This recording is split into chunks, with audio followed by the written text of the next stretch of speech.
Thank you. Okay, everybody. Order in the chamber, the room, whatever this is.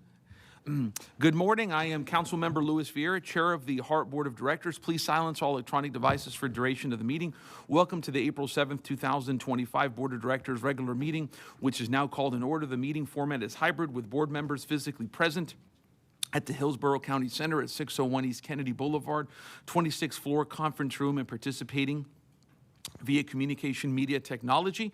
Please, if you would, stand if you're able to do so and join me for the Pledge of Allegiance. And where are there? I pledge allegiance to the flag of the United States of America and to the republic for which it stands, one nation, under God, indivisible, with liberty and justice for all. Roll call, please. Director Cameron Cepeda. Here. Director Hartfield. Present. Director Henderson. Present. Director Hobbs. Here. Director King. Present. Director Knight. Present. Director McAlpatrick. Director Mechanic. Director Miller. Here. Director Myers. Director Niebrick. Here. Director Schisler. Here. Chair Vieira. Here. Director Williams. Here. Director Wallstall. Here. You do have a quorum. Thank you very much. First of all, I'd like to congratulate Board Directors Hobbs and McAlpatrick on their reappointment to the HART Board of Directors. Governor DeSantis reappointed them for the terms are effective March 7th of 2025 to October 31st of 2027. We are very grateful to have you guys on the board. Thank you for sharing your expertise and knowledge regarding or in advancing HART's mission. So congratulations. Yes, sir. Thank you. Let's give them, why the hell not, a round of applause. And I also wanted to give a shout out to our HART workers who are out right now in Austin, Texas on the rodeo, the transit rodeo. They're competing. I know they did some competition yesterday. I think they have one more tomorrow, if I recall. So, I mean, we wish those guys well. They're awesome, and I love to see them. They're wonderful people. Next is public comment. The HART Board of Directors welcomes comments from citizens about any issue or concern. Your opinions are valued in terms of providing input to the board members when addressing the board. Comments shall not be directed personally against a board member or staff member, but rather directed at the issues. Thank you. This provides a mutual respect between board members, staff, and the public. The board has set aside a 30-minute period for public comments as stated in the HART Board Policy 210, subsection 4A. Speakers may sign up to speak either in person or virtually at meetings before 5 p.m. the day prior to the meeting. Speakers may also sign up in person the day of the meeting. The chair will call on speakers by name in the order in which their requests to speak have been received. When addressing the board, please begin by stating your name and speak clearly if you can. Up to 3 minutes are allowed for each speaker. Please refrain from any discussions on any matter brought up during public comment to the board until after public comment has been completed. And then I know, okay, there we go. Okay, so we first begin with Mr. John Green. He's here, there you go.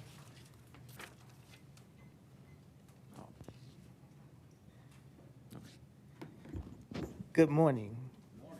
And it's good to be black today. And you know, you can laugh. It's okay. You know, I'm lightening up on the little things. But what I'm here to talk about today is that now that I'm fully getting into the community and I'm starting to understand how it works, I still have people who have retired from HART who's calling me. And actually, I brought one retiree with me about his retirement. He retired in 2016, and when this transition happened, he wasn't here. So he's been coordinating with somebody from HART trying to get his retirement fund. There's no way that he should be caught up in this mess that has been created. He have to suffer because he can't get his funds. So I don't know what HART can do, being that he retired in 2016. This was before Empower in the Mission Square took the transition to move everything over. But I think he need to be made he need to be made whole. And while he's communicating with them, all they can say is unfortunate. This is happening. That shouldn't be an excuse. What should be happening for this guy who's been retired since 2016, and I'm gonna keep reiterating 2016 because he shouldn't have anything to do in being caught up in that system. And another thing that I want to do, I want to speak to the ATU because I hope y'all watching publicly.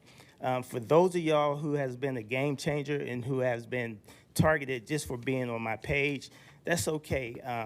Continue doing what you're doing, but what we know is 2026 is coming, right?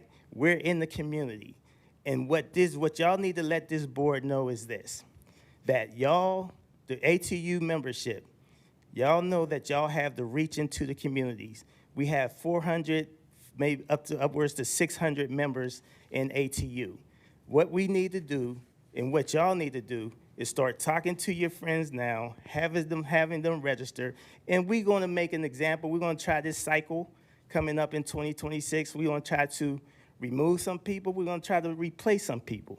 So that's gonna be our game change. That's gonna be our game changer move. And as we start going forward, we're going to start building and staying together, one mission, one voice, because we are the community, and we do have the power. It's number and powers, and don't, for one reason, think that HART is not listening to this. In ATU, y'all have the power. Don't be afraid. The community knows it.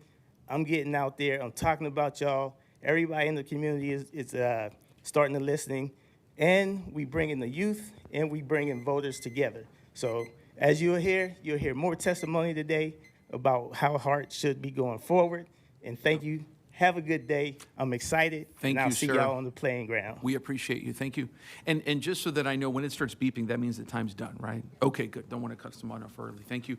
Next, we have Richard Kirkwood.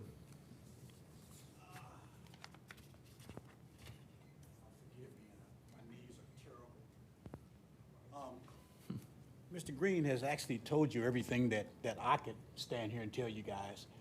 I've been retired since November of 16.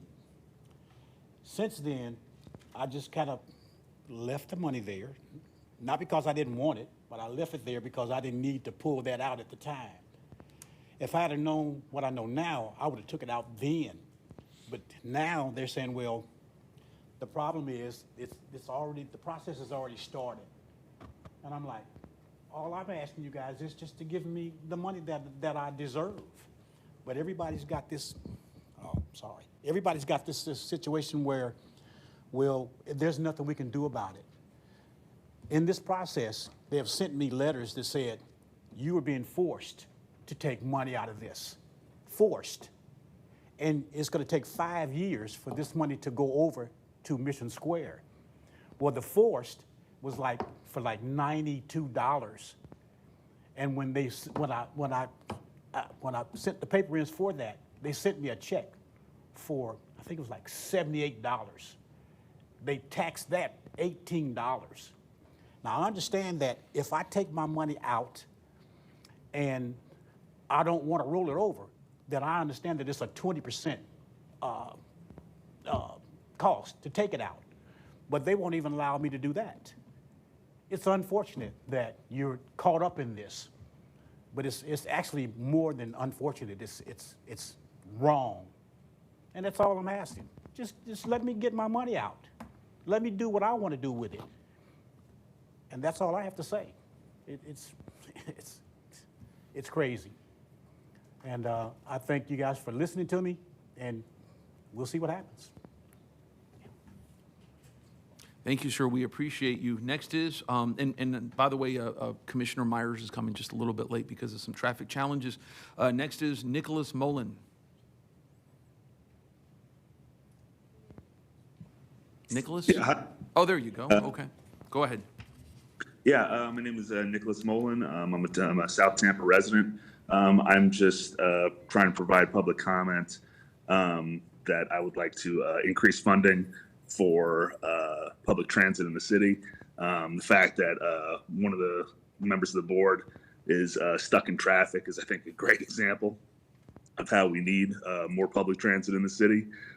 Transit works great for everybody. It works great not only for the riders of the transit, but it also decreases traffic in the city in which the transit is based out of and serves.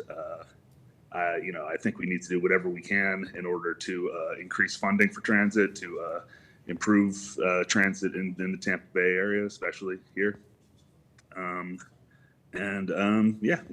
That's about it. Thank you, sir. We appreciate you. Next is Dana Lazarus, followed by Jason Marlowe and Mara. Good morning. My name is Dana Lazarus. I live in Tampa. I get anxious while driving, and I love functional cities and counties. I've traveled all over the world and lived in places that I've loved so much because they had viable transportation options like walking, biking, and public transit. But I moved back here to Tampa, where I am a fifth-generation resident, specifically to bring those amazing and proven successful ideas back to my hometown and the people I love, which is really everybody here, because I don't want to see a single person having to struggle. I'm here today to once again introduce myself and the organization I co-founded back in 2018, Transit Now Tampa Bay. And we are coming before you today to say that we're tired of waiting for funding for the bus to magically appear. We want you to find it. We'll continue to press the other implementing agencies like the city, FDOT, and even the county, even though that board is currently hell-bent on being a force of destruction. But we're going to press them, and we're going to press this board too. Because you can find the money, you can advocate for it, and you can apply for it to the various state and federal funding sources. You can even raise the existing $1.5 million, which hasn't been raised since 1979. You can and you should, and Transit Now will be here to support you all the way. First and foremost, we need more buses. We need to get the unsafe heavy maintenance facility to be safe for your workers. We need to support our drivers. We need our bus stops to be more than just a sign on a pole. We need frequency, night and weekend hours, and routes to be restored to pre-mission max days at a bare minimum. Moving forward, we can also work across the implementing agencies to increase and support bus ridership. Increasing density and affordable housing around bus stops and hubs is something you can work with the city and county to do through transit-oriented development and business improvement district boundaries and things like that. So there are solutions. Transit Now Tampa Bay, I'm an urban planner, I'm a certified urban planner. We have other planners and we have engineers and experts working with us. We are a broad tent of organizations and individuals who simply want more and better public transit. We want to improve and expand public transit in the county. And so you're going to continue to see us. Like I said, we founded this organization in 2018. I'm a fifth generation resident, so I'm here for the long haul. And so, we'll be reaching out and here to support you in taking that very important next step of championing more funding for public transit. We need it now. We're tired of waiting. Thank you so much. Thank you, ma'am. We appreciate you. Next is Jason Marlowe, followed then by Humera. Go ahead, Jason. Good morning. So, first, I just want to say for the sake of it, I think HART's website could use a little bit of an update. It should be as simple to sign up for public comment here as it is with the city of Tampa or Hillsborough County. You click a link, you submit the necessary information, you get registered. It should really be that simple. With that said, what I'm here to speak for and advocate for is high-quality public transportation. Despite the demagoguery, public transportation works. In fact, it works well almost everywhere else in the world. All of the world's most livable communities have robust and reliable public transportation systems. But unfortunately here, transportation only sort of works. For many working class people and those who are incapable of driving a car, public transportation is their only real means of accessing the world. And the future of this community depends on this board's capacity to tangibly get things done on behalf of those folks. HART needs to be more, can be more, and must be more to the folks of this community. That means working with all levels of government, municipalities, the county, the state, to find financial sources, dedicated revenue sources to be put against this issue. It means working with the county, the city, the community behind us, and finding ways to get folks invested in public transit, making it accessible to them, and allowing them to use that to get from point A to point B. We often hear this refrain about a desire to save taxpayers money. Well, one great way to do that is to make sure households only need one automobile instead of two. That's one less car payment. That's one less series of car maintenance and gas. But lastly, what I'm here to ask fundamentally is why do we accept mediocrity? Did anybody here grow up thinking mediocre was good enough? Every truly great community in the world has high-functioning public transportation. Why can't we? If we truly aspire in this community to be what we say we want to be, a world-class community, it will require us to solve the issue of public transportation. Every single person we incentivize to ride public transit is a car taken off of our damaged roads. It's one less impaired driver, one less distracted driver, making our streets less safe. If transportation in this community had, say, I don't know, $500 million instead of needlessly expanding a freeway through the direct opposition of those directly affected, we could expand public transit in a way that would benefit citizens and tourists of this community for years to come. I'm here to say that it's time for this board and this agency to say we are no longer willing to accept mediocrity, and for HART to be a solution to this community's problems instead of being a part of this community's problems. Thank you very much. Thank you, sir. Next is Humaira Afzal, followed by Charles Loeb. Good morning. Yeah. Residents of Hillsborough County want better public transit. And I think the data from the Fare Free Route 1 program reflects that. I mean, we have the data to show. Look at how ridership has increased on that one route by making it not just free, but making it run more frequently. So the demand is there. If you get on that bus around 5 or between, say, 4 and 6 o'clock, Route 1, it's standing room only. It didn't used to be like that. So there, the demand is there. The desire is there. It's up to you guys to make it happen. Every one of those people on the buses represents a car that is not on the road. Every one of those people is saving money, a lot of money, because it is expensive to own, insure, and maintain a car. They're also saving taxpayers a lot of money because it is obscenely expensive to build roads. But yet we keep building roads, and then we just get more cars, and then we just get more congestion. It doesn't work. Building more roads does not fix the problem. Investing in public transit fixes that problem. The money saved can instead be spent on other things like shopping at local businesses, or saving for children's education, or just paying the rent. HART is the most underfunded transit agency per capita in the country. HART does an incredible job with the funding that it has. So if you want to maximize the value of taxpayer dollars, if you want to be efficient with use of taxpayer dollars, spend it on transit. Finding the money to get us a faster, more extensive bus route will have a huge return on the investment. So if you're concerned about return on investment for taxpayer dollars, there you go. It will benefit everyone. So we're asking you to get creative, to work with each other, to work with community organizations, to talk to people in the community who rely on buses, or who would rely on buses if they had them available. Mediocrity. We have a lot of mediocrity. Many low-income countries have bus systems that are exponentially better than ours. Somebody will struggle to rely on the bus system we have for their everyday lives. You can go to many third world countries and get by just fine using those. I lived in Pakistan in 1992-93, never drove a car. I relied on the bus system to get around, for work, to go to other cities. I never drove a car. It's impossible to think about doing that in Tampa. One other thing that I'm going to mention that doesn't get mentioned that buses do is buses also help. And I'm sorry, ma'am, your time is over. Thank you very much for your thoughts. Next, we have Charles Loeb, followed by Adria Curioso. Charles Loeb. I want to mention a couple of things for the record. For the previous speakers, number one, that I've ridden public transit all my life, including here, and to this meeting today. And number two, that I have tried to work to be creative with ideas to come up and make better public transportation for us. Now I want to get back to the main aspect of the meeting, or the main aspect. Back on March 21st, we had a building meeting with HART, with a HART representative.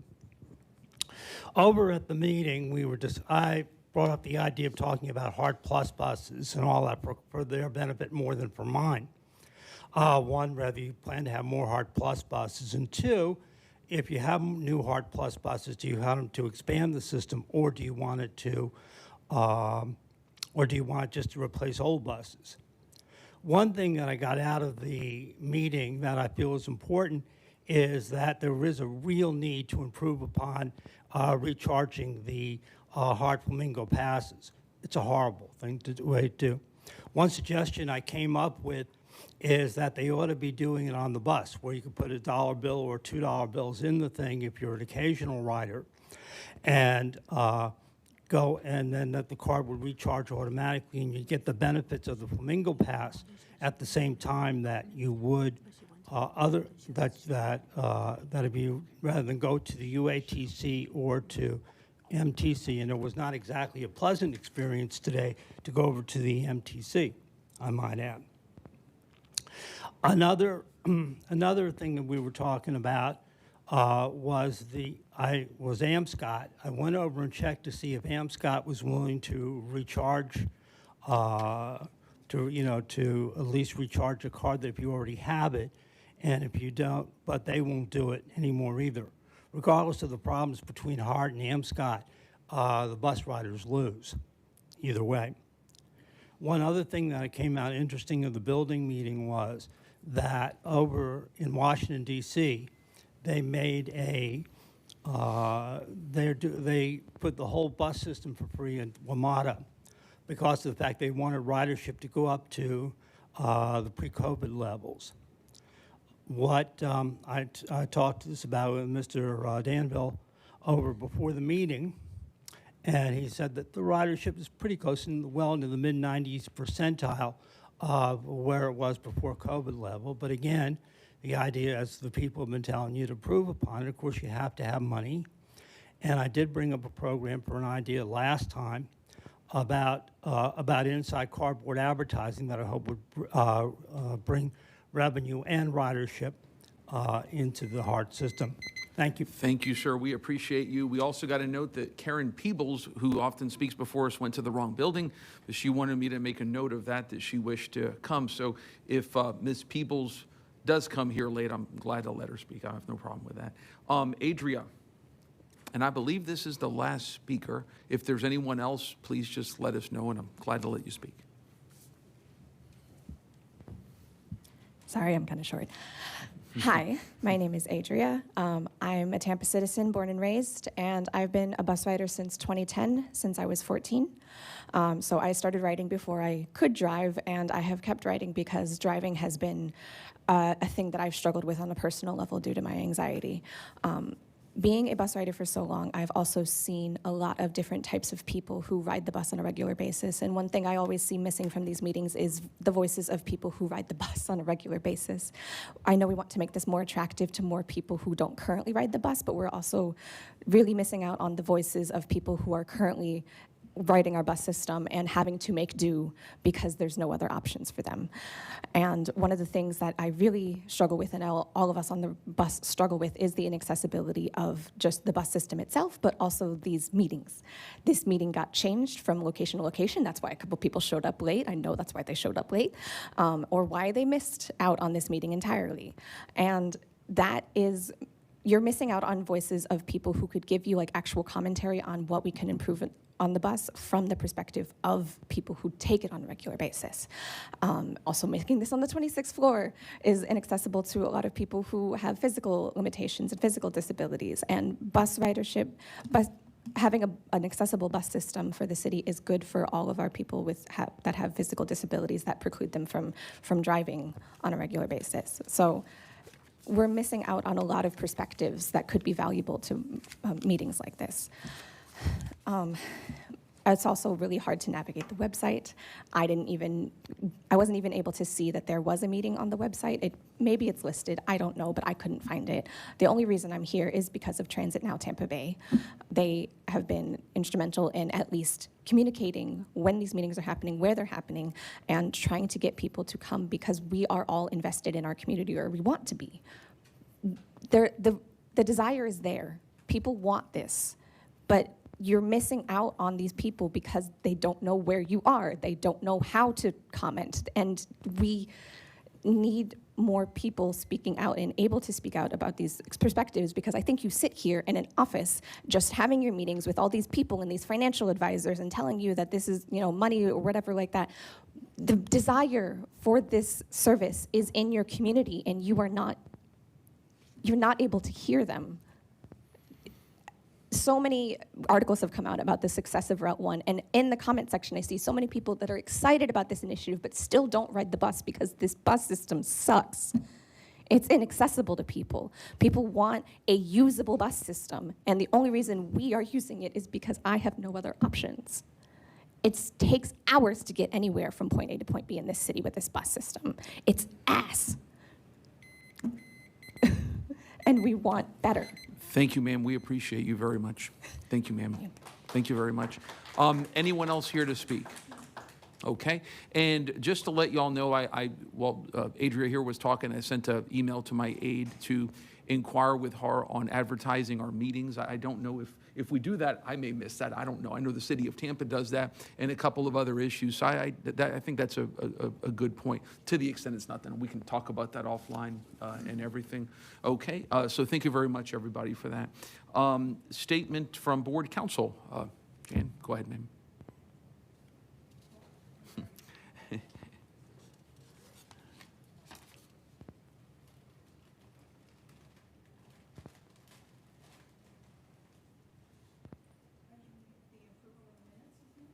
Oh, I'm sorry. I thought you had a statement to make. Disregard. Okay, disregard. Next agenda, thank you. Next agenda item is approval of the meeting minutes from the March 3rd, 2025 regular meeting of the board, which is included in the packet. Is there a motion to approve? So moved. I think I heard from Director Knight, seconded by Director King. Roll call, please. Director Camasapita, Yes. Director Hartfield, Yes. Director Henderson, Director Hobbs, Yes. Director King, Yes. Director Knight, Yes. Director Mechanic, Director Miller, Yes. Director Myers, Yes. Director Niebrick, Yes. Director Schisler, Yes. Chair Vieira, Yes. Director Williams, Yes. Director Wallstall. Yes. Motion passes unanimously. Thank you, Board. The Finance and Audit Committee met on March 3rd, 2025, and recommended approval of action item 5A. Are there any questions on this consent agenda item, either for those in person or those virtual? Okay. May I please have a motion to approve? Move for approval. Motion by Board Member Meyer, seconded by? Second. By where? Oh, yeah, Board Member Hobbs. Thank you. A roll call, please. Director Camasapita, Yes. Director Hartfield, Yes. Director Henderson, Director Hobbs, Yes. Director King, Yes. Director Knight, Yes. Director Mechanic, Director Miller, Yes. Director Myers, Yes. Director Niebrick, Yes.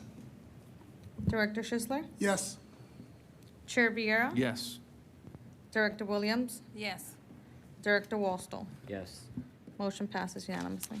Thank you, Board. Moving on to the Chief Executive Officer's report. Mr. Drainville, you are recognized, sir. Thank you, Chair. Good morning, good board members. Starting off with the legislative update, the HART team welcomed Representative Kathy Cassis' team to our Integrated Services Campus on March 19th for a tour of the heavy maintenance facility.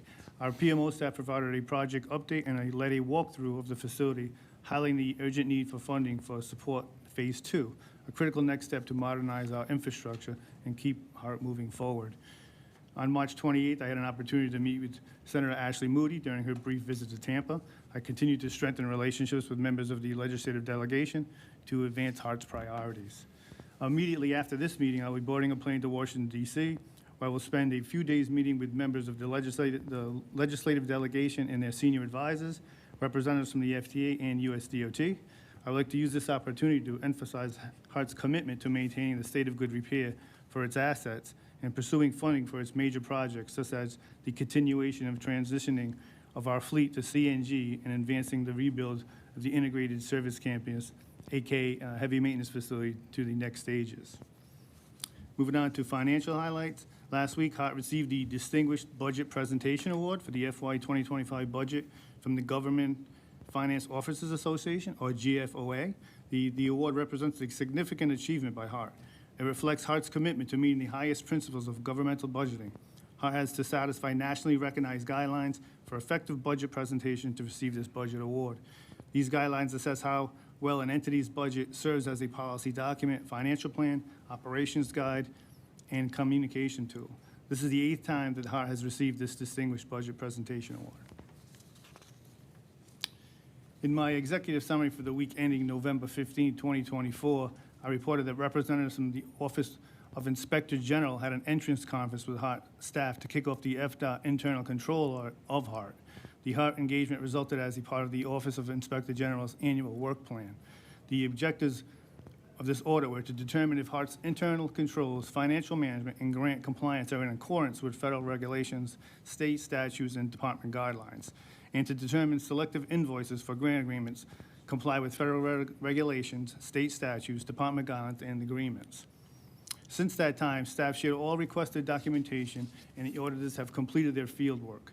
The OIG's auditors held a meeting with HART's finance staff on Thursday, April 3rd, to discuss the results of the audit. I am pleased to report that there were no findings from the OIG. The OIG will schedule an exit conference with me and staff to finalize this audit. The Florida Department of Transportation has completed the triennial Preventive Maintenance and Safety Security Review of 2024. The on-site review for HART was conducted on July 9th. FDOT found HART in compliance with FDOT's State Management Plan, Rule Chapter 1490 of the Florida Administrative Code, and other requirements of the receipt of the Federal Transit Administration's Section 5307 and 5311 funds, FDOT state grant funding related to finance and grants management. HART is currently engaged in several audits: Financial Management Oversight, or FMO, follow-up review, the FTA 2025 triennial review, and just recently HART has notified that the Florida Department of Transportation will be conducting a triennial safety and security audit of the streetcar system in May of 2025. The audit team requested appropriate background information and documentation, which will allow FDOT to maximize its familiarity with HART's streetcar system prior to beginning the active audit interview period. On Tuesday, March 18th, was National Transit Worker Appreciation Day. HART celebrated an amazing staff with Transit Worker Appreciation Day festivities at our 21st Avenue campus. Throughout the week, transit employee spotlights have been posted on HART social media channels and internal monitors at HART's facilities. Custom accommodation cards were also placed in break rooms to remind our team of the positive impacts we have been making within this community. As another token of our appreciation, HART-branded lunchboxes and water bars were provided to all employees to promote healthy lifestyle choices, thanks to our friends at Cigna. I'd like to take the time and this opportunity to thank every HART team member for their outstanding contributions to HART and the community we serve. Community engagement. HART's community engagement team concluded its most successful Black History tours ever, visiting 15 different schools throughout the county. Over 3,300 students saw the Black History bus. For a majority of these kids, it's the first time getting to step inside one of the HART buses. The Black History Moving Through Transportation bus we put in regular service for the rest of the year. Thank you to our maintenance facilities, OCC teams who prepared this bus every time we were going to take this bus out for part of its tour. I would like to announce that HART's completed its recruitment to replace the unreplaceable Justin Willits. Please help me welcome Heather Sobush as HART's new Director of Planning. Heather grew up in an area that didn't have public transportation in the suburbs of Ponte Vedra Beach, located between Jacksonville and St. Augustine, Florida. Her first exposure to public transit systems was not until after obtaining her master's in business from the University of South Florida. After graduation, Heather was offered a full-time position with Qatar as a research associate. She deeply enjoyed the work she did. In a few years, decided to look for transit in a more closer to home in Pinellas County. Heather next worked for the Pinellas County Metropolitan Planning Organization, also known as Forward Pinellas, focused on planning for local transit and transportation disadvantaged. Her work brought her to PSTA board meetings in 2013 as PSA was building its in-house planning department. Heather officially joined PSA staff amidst the Green Light Pinellas referendum. So welcome Heather to the HART family. And lastly, I would like to thank the Hillsborough County staff for temporarily housing our board meeting at the county center as the boardroom at EBOR's administrative office is undergoing an upgrade on its AV equipment and other enhancements. The project progresses on schedule, and we are expected to hold the April 21st committee meetings in the newly renovated boardroom. And this concludes my report. Thank you very much, Mr. Drainville. Any questions or comments based on that report? Board Director Hartfield, go ahead, sir. Thank you, Mr. Chair. Director or CEO Drainville, thank you for the work. I know that audits and those reviews can be heavy lifts at times, and it's a drain certainly on the normal day-to-day operations. How do you feel with 3 concurrent audits going on as it relates to fiscal and operations? Do you have the resources and personnel needed to be successful? And thank you for those comments. It is definitely, this year seems to be, there's been a lot more audits than normal. And I think, we're in a really good, positive place. And I think the staff have been very patient to bring in the staff that we need to bring in. So I think we're in a good place, and we're ready for the challenge. So. Thank you, Mr. Drainville. Thank Good you. job. Yes, sir. Anyone else? Okay, thank you very much. Couple of things over here for the chair's report. I know Mr. Drainville talked about Washington, D.C. and Tallahassee. Always reminds his board members, just always use your, just your knowledge and your positions to lobby folks in D.C. and in Tallahassee and so forth for HART's mission. That's obviously so very important. I just wanted to commend our CEO, Drainville. I think it's so obvious just from his discussion on our HART workers, I think the good connection that you have with them. I mean that. I see that, and I'm a guy, I believe in compliments, and I just wanted to give him one. He's got such a good connection, I think, to our HART workers. That's important. Another thing I wanted to note, and I think everybody's seen this in HART's social media, is that the ridership for Route 1 has gone up almost 50%. Which is amazing. I mean, that's just, one of my favorite movies is Field of Dreams. You want to watch me cry? Put that movie on, right? But if you build it, they will come. And I do believe that's true, and this is certainly representative of that. So just wanted to make those notes. Next, our HART Board Council's report. Thank you, Mr. Chair. Good morning, Mr. Chair and Board of Directors. Before I start on my report that's listed on the agenda, I did want to reference back the meetings are noticed and they're placed on the website. I know that they've been there for a fair amount of time, and I'm not entirely sure of the other locations that it's noticed, but it has, for the change in this meeting, it was placed on the HART website. Also, previously, there was a request for a statement. I didn't read it off at that time, but upon further reflection, we usually make a statement when we have public commenters that might speak to subject matters that elicit questions from the board. And I wanted to put that on the record, that the members of the public have the right to speak on any relevant issue during the public comment process. However, certain items which the board is aware of may be rooted in contract, pending legal recourse, or prohibited by this board's policy, which prohibits involvement by the board. And in the normal employer-employee relationship between the CEO and any other employee or employee union of HART. While the public can address these matters, which they have, board members are advised not to discuss them during the meeting. So I appreciate your awareness and knowledge of those policies as we move forward. And now I would like to take you to The bulk of my report is, as the agenda indicates, is an update from the Charter Review Ad Hoc Committee. I will lead off as far as the report from the committee. You all should have in front of you, I hope, a memo, not just on your computer, but a written memo, excuse me, allergies, which I think will be more helpful as we move through the proposals today. And I just want to set a framework for what we're here to do and what the basis of some of these proposals are. In December of 2023, as you remember, the DOT did a governance and operational management analysis and provided HART a report that suggested scenarios and had also included the comparison and how they arrived at their, they're not recommendations, but the scenarios and their observations. And what we have done as staff is to go through, I apologize. Of course, I'm sitting here.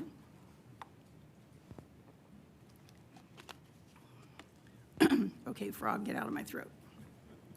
As you see from the memo, I indicated that there are three major components of the proposals to charter revision, and that they are based on the indications, observations, and scenarios that the FDOT put forth.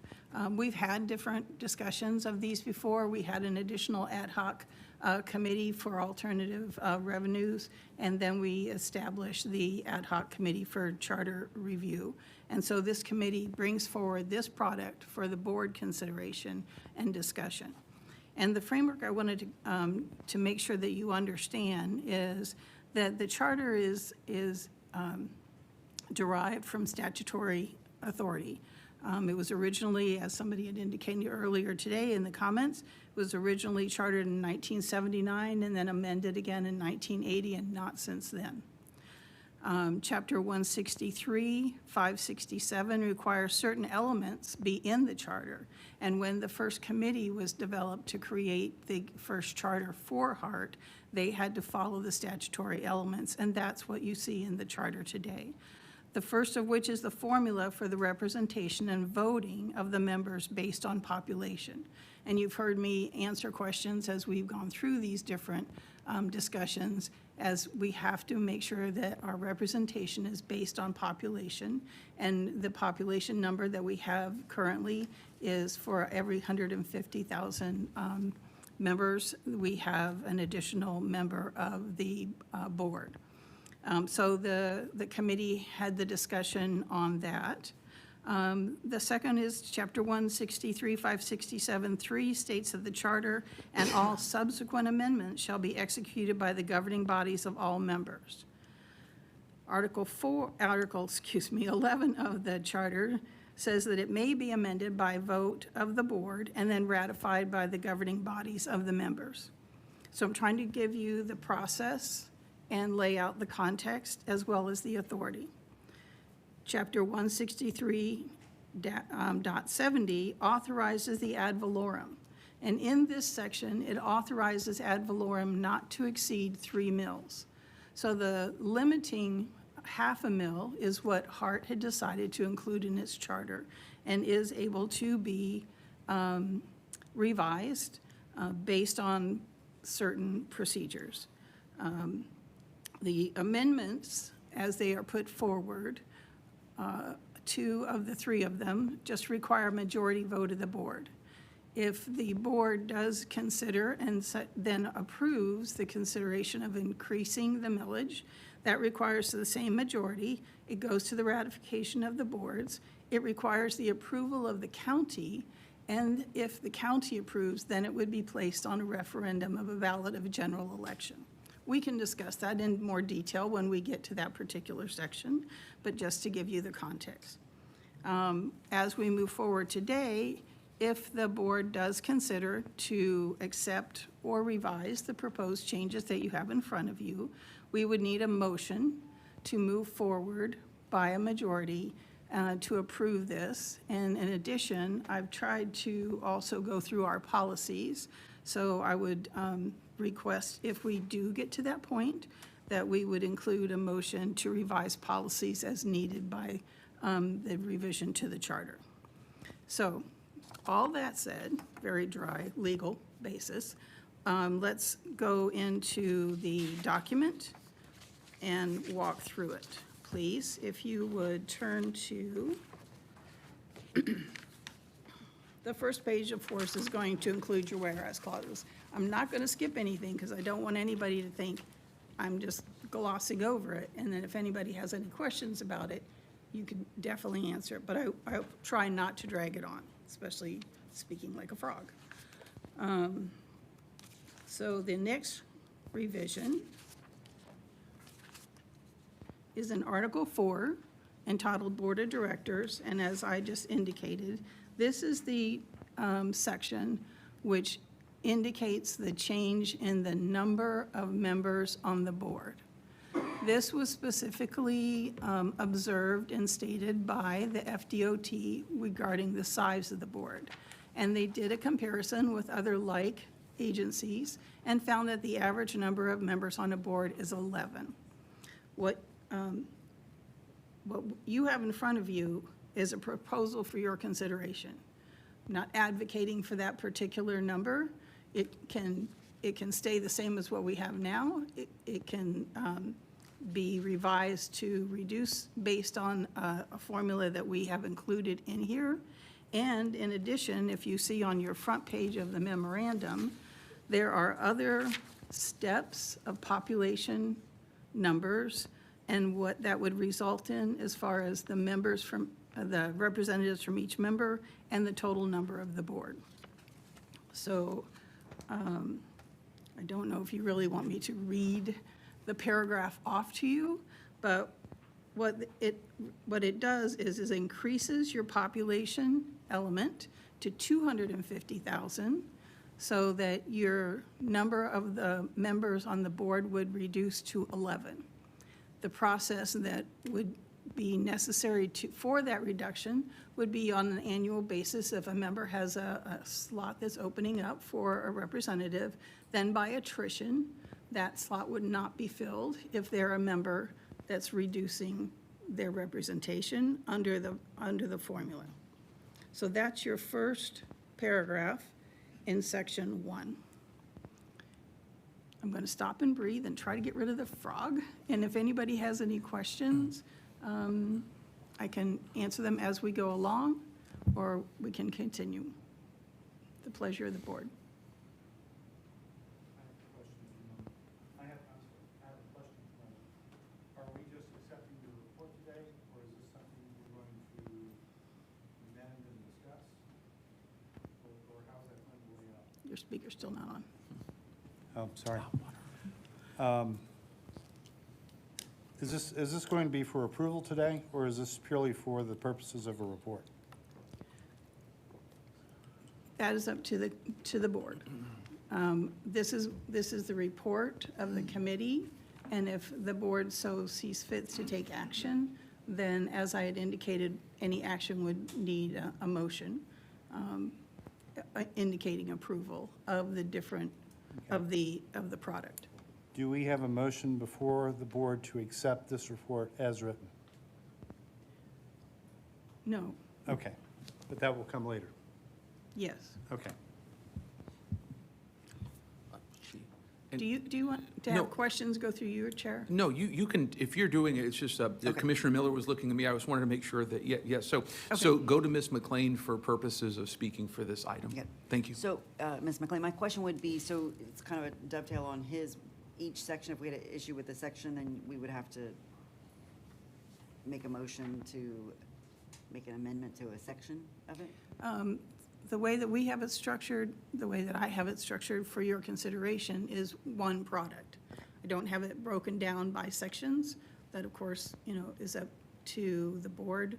We would like to go through, because Director Schisler was the chair of the ad hoc committee, so he's going to make a presentation as well on one particular part of this section, and then I'm sure that he has some other guidance and direction for the board. Understood. Thank you for the clarification. Okay. Yeah, Ms. McLean, if I may, this is Gil Schussler. I apologize for my voice. What we had kind of hoped to do was, as we're going through the different sections, if there's specific questions to the specific item, we can flesh that out now, hopefully, so that as we move forward, we can come up with some general consensus as to what the final document can or should look like moving forward. So, I mean, if you have specific concerns, agita, or whatever regarding this individual item, the thresholds, the composition, whether we want to leave it stable or through attrition, let it go backwards. The basic thing was that at this point, we're at 15 members, okay? Sooner or later, we're going to be herding cats, and there's nothing, it's going to become very unwieldy as a board. So that was the main reason here, and I believe that was the FDOT's primary incentive for bringing this item up at that as part of the charter review. So I mean, we presented in this list different numbers, potential structure, formats to accomplish that. We just need a consensus of what the board hopes to accomplish with this issue. We're not trying to ram anything down or come up with any holy grail, but these were the suggestions that we came forward with, and leave it at the, one idea is to leave it at the current level of 15, but make the threshold at 250,000, because we hit 150,000 every 7-8 years, maybe. I'm not sure what the growth rate is, but it becomes difficult to manage after that. So. We're just looking for, this is the details, this is the facts, what does the board want to do with this item? And if I could, if there are revisions that the board would like to see to the proffered language that you have in front of you, then obviously that would be something at least I would like to work on and then bring back for your consideration. Not that I haven't done revisions on the fly before, but I would rather have the language revised in accordance with the direction that you provide to me, and then bring it back to another meeting if that's what the board wishes. I have a quick question. Yes, sir. Obviously, these are, and I kind of peeked ahead a little bit, but these are some substantive changes that we're looking at. Is there a specific timeline that we are trying to meet for this, that we have to have a decision by, or is this something that we can take a little bit of time to really think about and look at and consider? Well, if I may, I wouldn't say that time is of the essence, but time is flying, okay? We all had an opportunity to join the ad hoc committee. It was wide open, and nobody, only a certain number of people volunteered. So we've had a chance to do this. This is what the committee has come back with, and this is what that necessarily need. I would like to have a resolution today, but it's not necessary. It's not cast in stone we do this, but the clock is ticking, and if the third progression of this is going to happen, we got a year to make it happen, and we still have City of Temple Terrace, City of Tampa, BOCC to sit down in front of. Okay, in addition to this. We're entering into our budget cycle as we go on, and the board meetings are going to be occupied with these issues. Then we have and then we're into the holidays. Then we have to have a decision. We have to meet with all these other entities, and then so that if anything gets approved, that it could be on the ballot for 2026, which would be the next time it could be done. So, do we have a gun to our head? No. Do we have a time constraint? I believe that we do. I'm not saying we kick it down the road for 6 months. If we can come to individual consensus on the individual items today, give Ms. McLean an opportunity to incorporate that into a final document, and then bring it back for an ultimate resolution or an ultimate vote, that would work. Beyond that, it starts getting dicey, and we run out of time in getting done what we're supposed to be doing. That's my Perfect. No, thank you. That's exactly what I want to know. Thank you very much. Yeah, if I may just dovetail to that question, what I'm hearing you say, and maybe I'm misunderstanding this as a new director, is that the millage rate change is driving a timeline that puts some pressure behind passing some of these recommendations. Is that the long pole in the tent, or do these other changes also have some time sensitivity element to them? No, the composition of the board and the board requirements have no time constraints to them. Strictly the potential changes to any millage rates, which would have to go to referendum, present a time issue. That being, if we don't make 26, we go to 28. And when I speak, you'll see the urgency that comes associated with that. I do understand, or I'm sensitive to the changes to the millage rate having a long process because it needs to go to each of the members and then it needs to go onto the ballot. Since we did start with Section 1 and Article 4, which is the board composition going from 15 to 11 and changing the population increment from 150 to 250, and since that doesn't have any time sensitivity, I would have some concerns with raising the millage rate that applies to all taxpayers and then changing the representation that each one of those members have on the HART board. So I feel like some additional understanding is needed from me, including the population increment. Is that an annual review? And then once the board does achieve the recommended size of 11 down from 15, like what is the population now? It's a little bit confusing to me how Hillsborough County is going to lose 3 seats, the city of Tampa 1, of course Temple Terrace, which doesn't have the increment triggered. So is there a 2-minute opportunity to explain to me kind of how we got where we are now and how the changes from 150 to 250 result in these numbers? Because it's math that I'm having trouble putting down. That's what we're here to talk about today. Ms. McLean, your office generated these numbers. Could you offer a little bit of insight into the population thresholds? I could, yes. First, let me say, in addition, before I lose the train of thought with regard to the schedule that we're on, I do want to remind all of the board members, because we have a number of new ones as well, that the report came out in December of 2023, and that was a driver from a legislative action, and so we might want to just be sensitive to the fact that we are at least reviewing the report, and whether the board decides to take any action or not is totally within their purview, but that's what we've been working on since the report was distributed.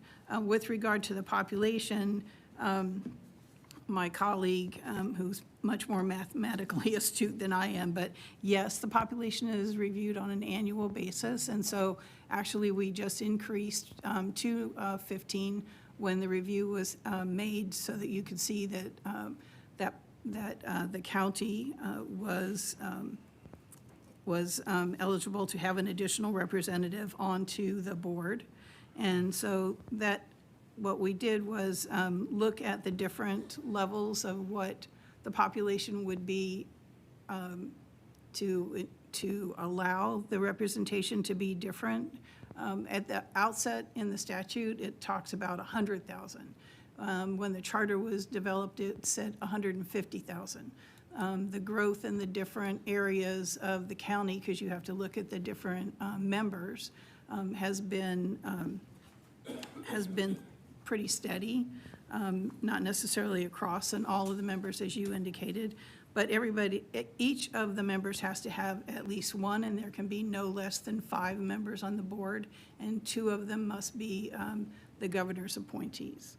So when the report from DOT was generated, it made an observation. And I want to keep saying that it made no recommendations. It created scenarios, made observations, did comparisons, and just presented the information for the agency to consider.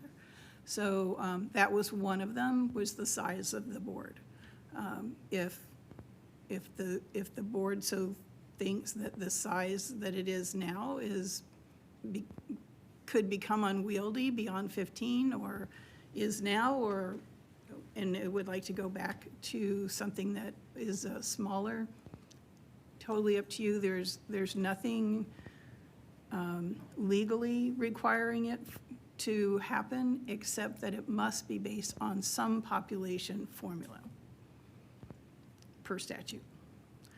So we just set up these levels so that the board could look at what the results would be if you included this change in your charter.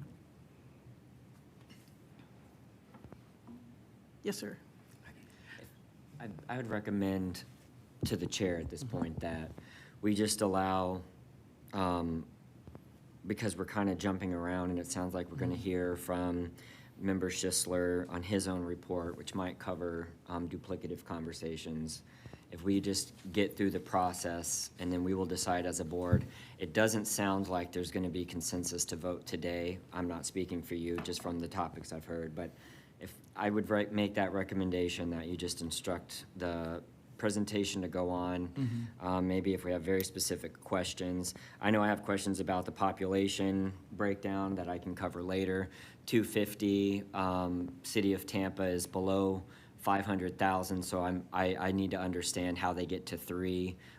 Basic math tells me that they'd be no more than 2, but so let's hear the whole presentation, I guess, because I know that once we get to the millage rate conversation, I think that the supervisor of election needs everything by like April, but we can clear that up. So to answer more of your question, Member Hobbs, we've got at least about 12 months to get through the process. We have some financial impact statements that are statutorily required to be printed on the ballot, et cetera. So that's my recommendation, Chair. If I may, I mean, is there a presentation as a part of this, I assume, by Board Member Schisler? I mean, how about if I may, Ms. McLean, that we have the presentation, and then maybe we break it up for questions and answers and comments upon the 3 topics. I know on the millage rate, I have things I want to say. I have more questions on the first one than I do on the third one, right? But maybe we just go forward with a presentation for purposes of efficiency in getting all the information out there for our consideration. If everyone's amenable to that? We have a presentation on one of the elements that is proposed, which is the ad valorem. Mr. Schisler has a presentation that he would like for the board to consider. Sure. My direction was to go through the document so that people could understand, you know, the proposals. It's not. They're self-evident with regard to reading them, so I don't want anybody to think that I'm, you know, trying to translate something secret or anything, because it is on the paper for your consideration. And maybe we should start. Yes, ma'am. And I was going to say, so that we can maybe hold off comments and questions, because a lot of folks do. I know I got a lot, and we go through the presentation and then see what the questions are after that. And beforehand, I just wanted to say, for Board Member Schisler, just from me, and I think I speak from all of us, just thank you for all of your hard work. I mean, you are like a stellar public servant. You are the man. So I'm just saying that. You're a good dude. Thank you. Go ahead. Thank you. Give me a second. Where is the presentation coming up? Forward, backwards. Okay, very good. Give me a second to get set up. Again, I apologize for my voice. If you can't hear me, just let me know. Chair Vieira, Mr. Drainville, HART staff, and viewing public, good morning to my fellow HART board members. As we've been discussing the proposed charter changes, we might take a step back and reiterate how we got here and why. HART had been in administrative turmoil for several years, dating back to 2018, when I was first appointed to HART. 5 CEOs later, we finally have an administration that both understands transit and has a plan to put HART back on the proper path for growth and sustainability. Oops.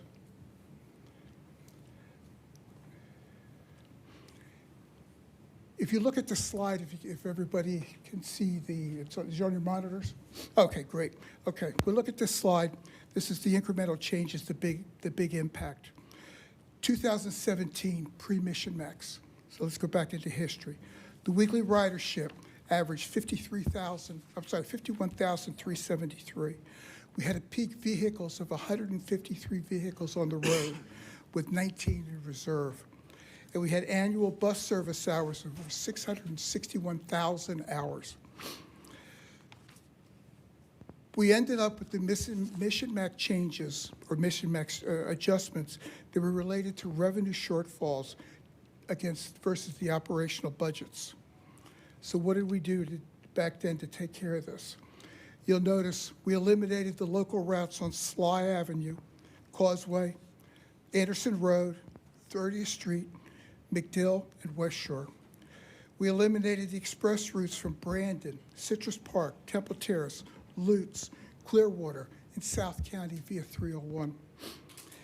However, efforts were made to maintain frequency at the current 15, 20, 30-minute intervals. In transit, the mantra of frequency is king is maintained, and it is critical. Without the frequency, the whole system starts to crack apart. The overall effect of these changes resulted in, going back to the big changes in the 2020 pre-COVID timeframe, weekly ridership dropped to the 45,500 range, which is an 11% decrease. Peak vehicles dropped to 132 active with 16 in reserve. And then we had annual bus service hours of 631,000 hours, which was an 11% reduction in service hours. Then COVID hit. When COVID hit, HART had to react quickly to maintain service as much as possible for the public, yet not lose any well-trained drivers, support mechanical staff at the heavy maintenance facility, or our administrative knowledge. So HART instituted our COVID protocols. Oops. And when we did that, we cut back to virtually 0 15-minute frequencies. We ended up with 4 at a 20-minute, 7 at 30-minute, and 14 at 60-minute. We eliminated the routes from Brandon to downtown airport and Lutz. And what happened was we ended up with crowded buses, much longer wait times. Excuse me. And how did that manifest itself to everybody else? Weekly ridership, which is where we are pretty close to now, reduced to 34,690 on average. Peak vehicles of 104, with reserve vehicles of 13. The revenue service hours decreased to 537,000 hours, or about 15%. Let's let those numbers sink in. 104 peak buses on the road. Pre-COVID, the bulk of our routes were 15, 20, and 30 minutes. Now the majority are 60 minutes. Think of our customers. Our customers rely on HART to get to school, to get to work, to the doctor, pretty much everywhere. If you were 1 minute late pre-COVID, you might wait a few minutes. If you're 1 minute late after that, you could wait up to an hour to get to where you needed to be. I know I'm beating the horse with this frequency is king, but look at your own business environment. Would you as a customer tolerate that variance to your efficiency? I don't think so. As a business owner, think about how long you would keep your customers if they had to work within these constraints. So let's consider our customers. So many of them have no options. Okay, but there is good news to this. The good news is that we have acknowledged our financial challenges that we face, and we need to consider the future funding of HART. We know that the cost per hour to run the system continues to rise, as does everything else. The sticker price of a new 40-foot bus is now over $823,000. Pre-COVID, it was about $650. Not to mention the need for the operations campus, which grows deeper and deeper every year. We must do work daily to manage these costs, As Mr. Drainville has indicated, we have gone over so many internal and external audits and reviews by our auditors, the feds, FDOT, the comprehensive operations analysis, which is ongoing now, and the audits that Mr. Drainville talked about earlier today. I have personally been involved with the Finance and Audit Committee for several years. I speak to our staff and our auditors on a regular basis. HART gets blood out of every turnip. We do much more with much less than any of our comparable transit systems, either regionally or nationwide. Now, I believe this has, I'm going to mess this up, I'm afraid. What do I do with that? Oh.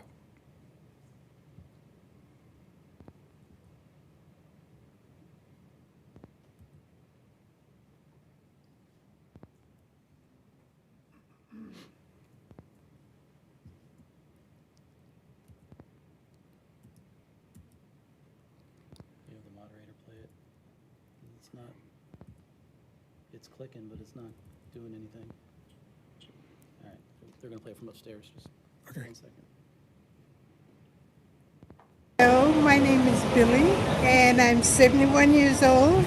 I've been riding HART live since 1999 here in Tampa, and I'm thankful. I'm going to be honest with you. I have HART Plus now. Sunshine has helped me. We do need a program to help us learn how to do things better, because I'm also blind in one eye. But I get around, and I thank Heartline, and I appreciate Heartline a lot. The stops are really a problem because it's so far apart, too, for us, or our seniors anyway, because I had to walk one time 1.5 miles to a stop. We older people are serious, so we need to get where we need to go, especially our doctor's appointments. My name is Jenna, and I've been riding HART for about a year and some change since I've moved here to Tampa. At first, I noticed that the bus system is actually quite slow. It's late often or too early, and that has disrupted my schedule for getting to work. I've also noticed that there could be a better system for buses because it usually takes 1 hour to 2 hours to get anywhere. I don't know how to amend that. I don't know if they need more buses or buses that are running more quickly, because if you miss one bus, it's often 1 hour until the next one.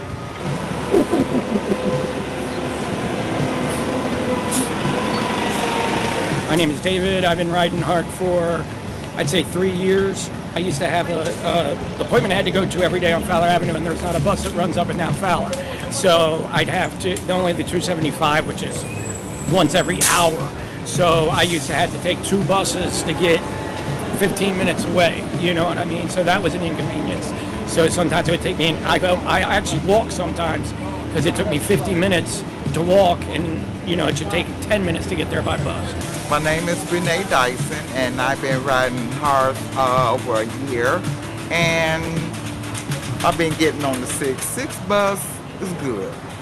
Yeah, it's been, you know, late, like for doctor's appointments, you leave early, think you're finna get there on time, and the bus is late, and like, oh, wow, come on, bus, you know.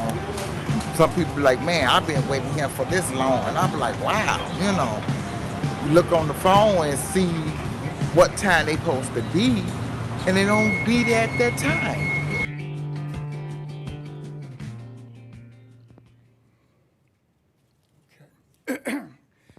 As I've tried to express before, these voices highlight the real impact, the real world impact of our financial constraints. Limited funding issues are not just numbers on a spreadsheet. It can profoundly affect people's lives, their jobs, their families, their ability to move around the community, and just being able to maximize their quality of life. If we look at our next slide, understanding where our funding comes from is key to planning for the future. This slide breaks down our sources of revenue. We've all seen this numerous times over the past few months, both operations and capital.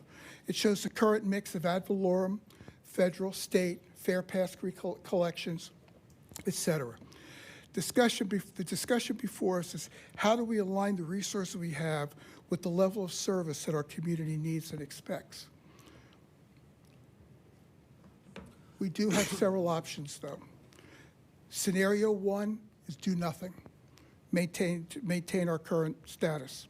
This is an option, albeit not a good one. If we maintain the status quo, HART will continue to operate at current reduced levels, with most likely further reduction in service levels and frequency for our customer. I'll explain the graph. I'll step on the graph in a minute to explain it. Our revenue levels would further force cuts in the further cuts in the 2028 timeframe. We might be able to maintain good state of repair until about 2030, and that would be affected as well. Building the heavy maintenance facility could be problematic at best.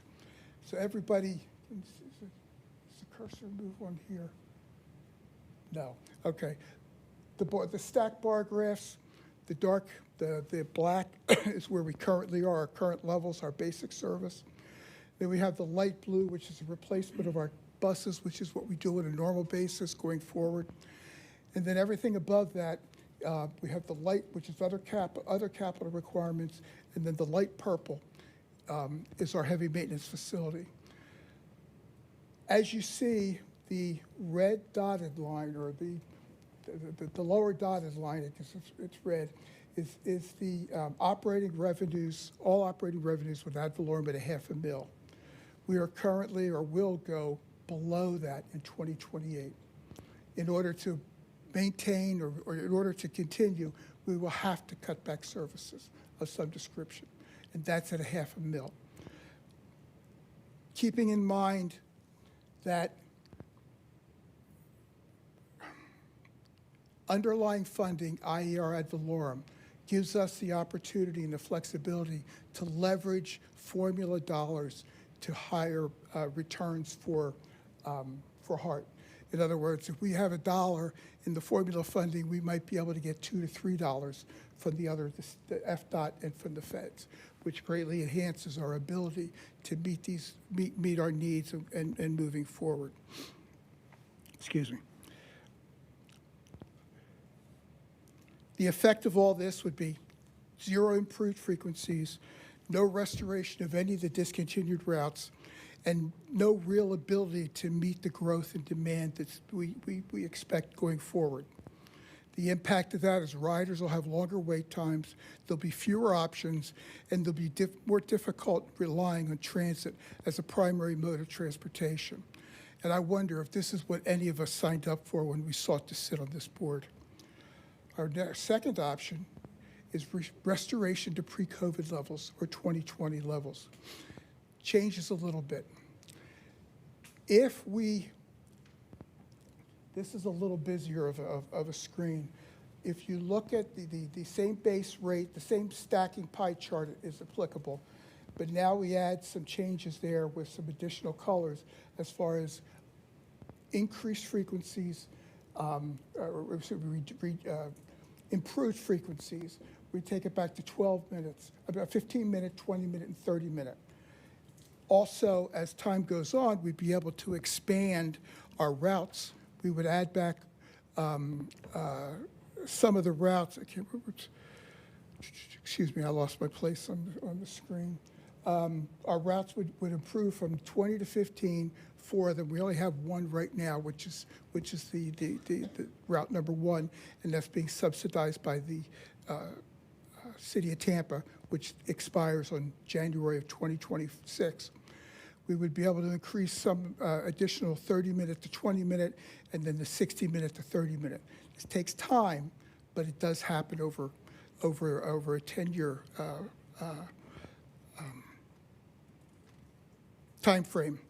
This would be a significant step to rebuilding the HART brand as the regional transit system that it was intended to be for our county. There are challenges, and like I said, it'll take 10 years to accomplish. The other piece of the puzzle to making this happen is that there would be a one-time capital infusion required over the 10 years. But it would take 10 years for it, but the total capital infusion would be almost $28 million. And the annual operating infusion, or annual operating increases, would be almost $20 million per year. Again, if you look at the top line in the graph, the top dotted line, That is full funding at 1 mil, as opposed to our current half mil. The half mill's still there, and we're underwater, and the top line is the full mill, which adequately covers the requirements for this to occur. The next scenario that is there would be restoring to pre-mission max levels of 2017. I apologize, these charts are a little bit of a Rorschach test. We're trying to put as much information into one as we can. This final scenario takes us back to 2017. It brings back multiple local and express routes. It would reconnect communities across the county that were cut in 2017. This would significantly help in rebalancing any county-wide service to revenue inequities that had been created by these cuts. Better frequency system-wide, the heavy maintenance facilities, and new rolling stock that would be required to rebuild the available bus system for the entire system. We would maintain good state of repair, but again, this will cost money to accomplish. As with the pre-COVID, the pre-mission max level would require a overall capital infusion of $33.7 million, with an annual revenue increase of almost $28 million per year. This would allow for new routes to be added back in the 2032 time range, which is as indicated. I know there's a lot of information here, but I've been a member of this board since 2018. Since then, we've had a dozen iterations to the composition of this board. For years now, we've heard that we were the most underfunded transit system anywhere in the world, and I'm as guilty as anyone because I helped to do nothing about it. In 2023, I suggested an ad hoc committee review alternative revenue options. We all concurred, and as a result, we met from October through April, spoke to consultants and lobbyists alike, and other funding experts. We came back to the same conclusion. We need to leverage our underlying revenue stream, in our case, ad valorem taxes. This coincided with the FDOT review for 1223. This document suggested we review our charter, and as we had not done it in about 36 years. So the ad hoc charter review committee was formed in summer 24, has been meeting since then, and decided to bring these back to the board in February. And this is why we're here today. The review recommends 3 improvements: board mix and population, board member requirements to actually participate in more than a monthly meeting, and then lastly, a change to the allowable ad valorem limits. If we look on this chart here, this is a comparative property tax rates for the 3 municipalities, which includes the current half mil for HART. The right side shows the revenue increases that would be applied or applicable by the different, either a 0.75 millage, increase to 0.75 or an increase to 1, given the 95% threshold required for collectability. This would allow us to leverage more dollars with state and federal funding formulas that currently exist and are expected to continue under the new administration, given the commitment to maintaining public transportation as a priority via the FTA. And this is based on testimony by Mark Milano's hearing before the Senate last month. This next slide, did everybody get copies of this presentation? Okay. So this next slide shows the comparative subdata based on medium home values for unincorporated county, City of Tampa, City of Temple Terrace, what the current HART millage rate, HART tax rate is, and then what would happen if it increased to 0.75, and then the increase to 1 mil, the annual increase in ad valorem taxes based upon property values. I know we're going to have some general discussion on this, but before I open the floor to general discussion, I feel it's essential to recognize the direct connection between millage rates and the funding that sustains public transportation. The level of local investment in transit service directly impacts the quality, frequency, and accessibility of service available to the community. Public transit is not just about moving people. It is also a key driver to economic growth, influencing property values, neighborhood desirability, and business investment. New business development can also be influenced by the availability of a reliable workforce that can get to work. Countless national studies consistently show reliable transit access can enhance property values, attract new development that will reinforce broader community impact of transit funding decisions. Personally, it is a true learning experience to be a member of this board. It was my goal to become as involved as I could to impart my experience to making HART a little bit better than the way I found it. We all come from diverse backgrounds with the common thread that we are all leaders in some capacity. When we walk through that door to HART, we have an obligation to the people we serve to help put forth the best transit system we can. Now is the time to take a giant step forward to making this happen. Let us be the leaders that HART family needs us to be right now and make these changes.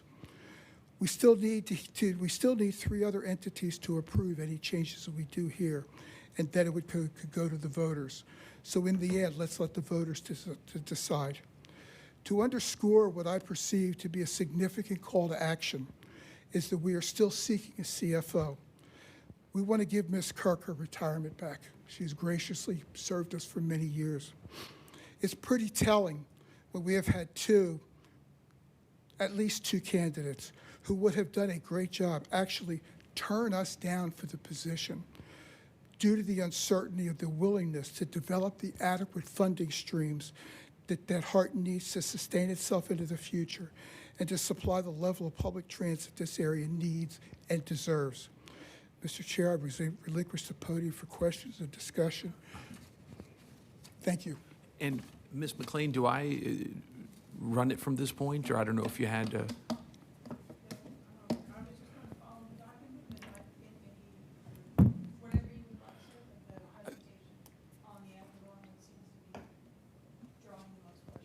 Okay, okay.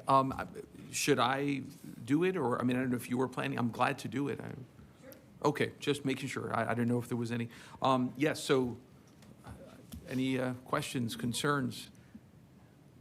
Board Member Myers, anybody else? Next up. Thank you, Mr. Chair, and good morning.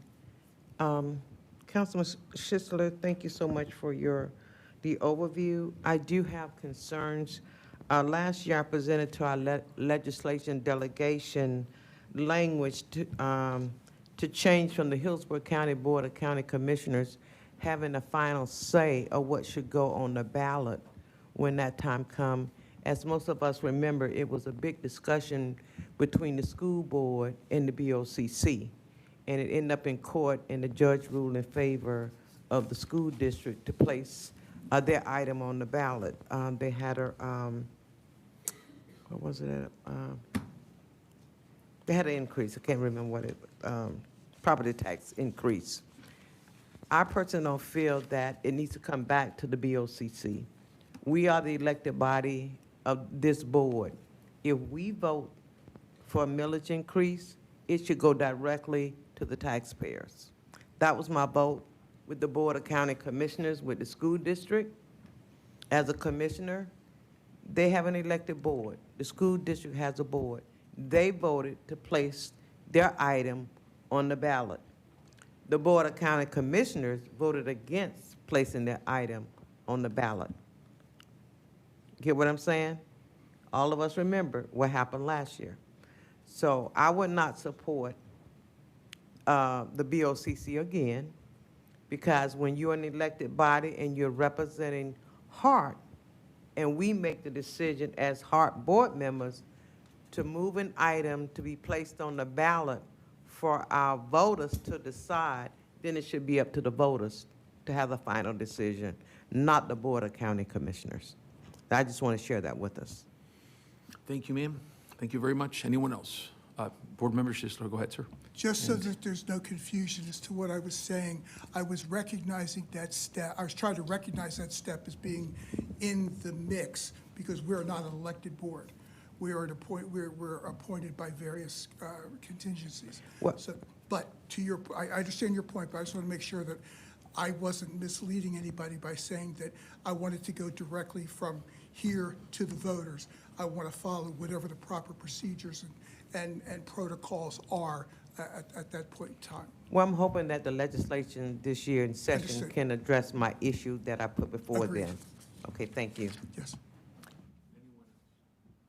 Procedurally, just to make sure we're all clear on this, am I getting out? Is this live? Button on the right? Yeah, I'm pushing the button on the right. It's flashing green, but it goes up.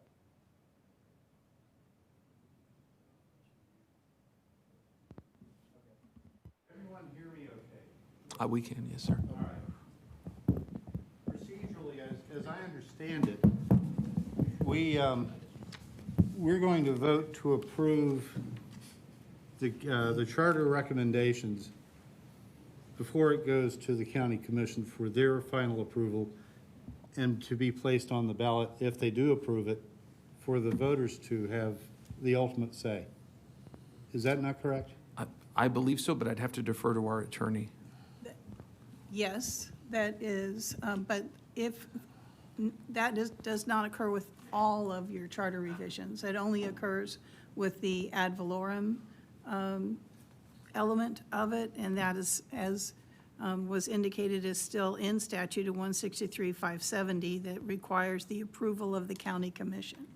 So you could, the rest of your charter provisions do not require the county approval other than the ratification of the revisions.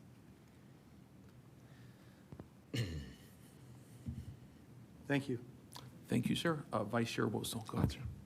Thank you. I'll cover a couple of things. The statute that Commissioner Myers is worried about is completely different than the statute that governs our board. She is right, though, that one needs to be changed because the statute for the school board, they're an entire body of duly elected officials, and it unnecessarily filters up through us to make the commissioners put their name on a tax to go to the ballot. This one is very different because it has civilians or citizens, whatever you want to call them, on this board. They have no constitutional authority to to levy taxes. Only elected officials do, which is likely why there's a separate state statute to require the county commissioners, which are the highest legislative body in the area, to place it forward. So I don't know that if the state even does address her statute, which I 100% support her on, it must be changed. It's absurd that it's a constant battle at the commission, that they would then resolve the one that comes to us. I think that this board absolutely deserves more time now that we've heard. I love your passion for HART. I heard you say guilt. I don't believe that there's such a thing as guilt for an elected representative. You intake the data that you have and you make the best decision that you believe is right at that time. There's no truly right or wrong. It's just, hey, I think that this is what is the best outcome. You said the word equities. I'm really happy that Commissioner Miller for District 4 is in here because I would say that her population representation is probably the biggest taxed with least representation from this service. So she truly does deserve to be here and say, hey, you're taxing my constituents. You're trying to increase the home affordability in my area. And we know that we've been told, I think, 6 times now, and we can reaffirm a 7th from the CEO, that even if you doubled the revenue, that you wouldn't really be able to expand the service area. You'd only be able to increase the timeline. That's what you've said multiple times on this dais. Has anything changed? This is a doubling of the revenue. Well, so nothing's changed. So when I say that, it's not a long-term solution, meaning to the point where, 40 years ago, we capped it at 0.5. Here we are today. When I started 37 years ago, I could buy a bus for $100,000. Right. Today, it's $800,000. So what I'm saying is, will it get it? Will it buy us a good amount of years? Yes. But will we be back here in 30 years? That's when I say it's not a long-term solution. So everybody, it's a lot of information. I know I could go on a long diatribe about how you can't really work on averages and the really old commercials. I don't know if they do them anymore that my family used to pay into where, for $1 a day, you can support the starving child in South Africa, and doing this 30 cents per day average thing. Did that increase account for, I believe the city of Tampa just did a property tax increase. The school board just did a property tax increase. What's the culmination of that cost of living annually on people that are already, District 4, I believe, I would argue represents the most dense population of fixed income senior citizens, and what does that mean to them? And I just think that that's a really big conversation. We say the word equities, but then we talk about how equitably it goes against people like that. And again, I don't believe that there's any guilt. It's just that, do we believe we want to put more of a burden onto these same people that ride HART through a property tax? They must also pay this property tax. When we address property tax increases, absolutely no one in any presentation addresses the fact that businesses also receive that property tax increase. No one says that, but that is an additional hidden cost of living to our residents, because us business owners then pass that on through our register to you, the consumer. So it's not just these soft figures that are presented on spreadsheets. It's impossible to work from averages and really understand the microeconomics of how property tax impacts people, and not just their annual mortgage rate that they might pay. It adjusts to triple net lease business owners. It increases to apartment rentals. So I just feel like we deserve more time than, hey, here's all of the data. We didn't get to hear his speech yet, than us doing it today. So when is the next board? And I didn't see anybody. I waited to cue my mic. No one else had queued. A lot of questions were asked before. But when is the next board meeting? So I believe it's the first Monday of May. And I would just throw this out to my colleagues so that gives you a little over 3 weeks. We can amend it however you want, that we lay this on the table until the May the 1st meeting and bring it back for more discussion and a vote for ratification. Yes. I have a question, sir. So would you be making any revisions to the product that you have in front of you now, or just taking the time to look through it? I didn't see any other microphones queued. I mean, we can make whatever revisions we want, but at least this time that we get adjustments. If we're ready to vote today, I'm ready to place my no vote right now, especially since I don't understand the city of Tampa's population representation. Again, they're about 400,000. You're saying that we're bumping it up to 250, but they're still going to get 3. So I want to understand how we got to that number too. So I don't know if we want to have a long debate today about it or just wait until we have time to digest. So I'll leave it up to you guys, but that's my suggestion. If I could respond to that, and then I can have a better chart than the one that I included on the memorandum. So your charter says that each member shall appoint 1 director plus an additional director for each additional 150,000 people currently. So you would start with 1 and then, and any major fraction thereof. So I was trying to I don't have the paper in front of me, and I heartily apologize, but we had asked for a determination from the Department of Administration of the population. I believe this was last fall when we were still working on this, and that's what we've been relying on. And I'm just using Tampa as the example, and then we can go through the rest of it as you like.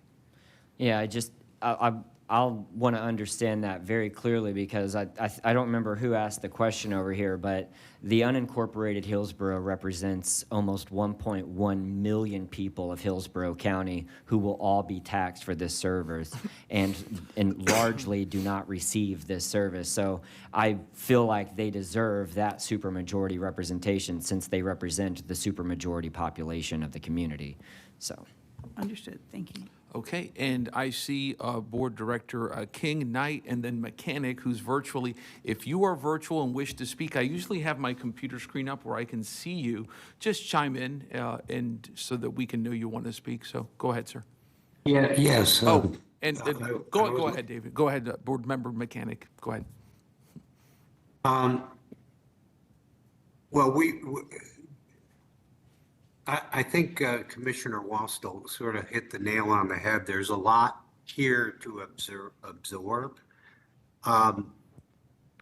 Personally, I'm not in favor of any effort that would put a referendum on the ballot to increase property taxes. I think it's a no-go. I think it'll fail immediately. And I just think it'd be a complete waste of time. What I would rather do, and I've been thinking about this a lot. This isn't the first day I've given this thought. I think we know we have a sales tax option that actually passed in 2018, and it had legal deficiencies, but it at least was supported by the public in Hillsborough County. I would like to ask Jan McLean, and I realize this is a very difficult question, and as a lawyer, I probably shouldn't be asking another lawyer such a difficult question, but I am anyway. I'd like to just get your thoughts. The deficiencies that were determined to be present in the last sales tax referendum, are they curable in your opinion? Can we write a sales tax referendum? And I realize this all goes to the county commission. So the county is going to be in charge of the actual language of the referendum if it ever got that far. But my question to Jan is, do you think there is a way to correct the legal deficiencies in the referendum and have that be put on the ballot?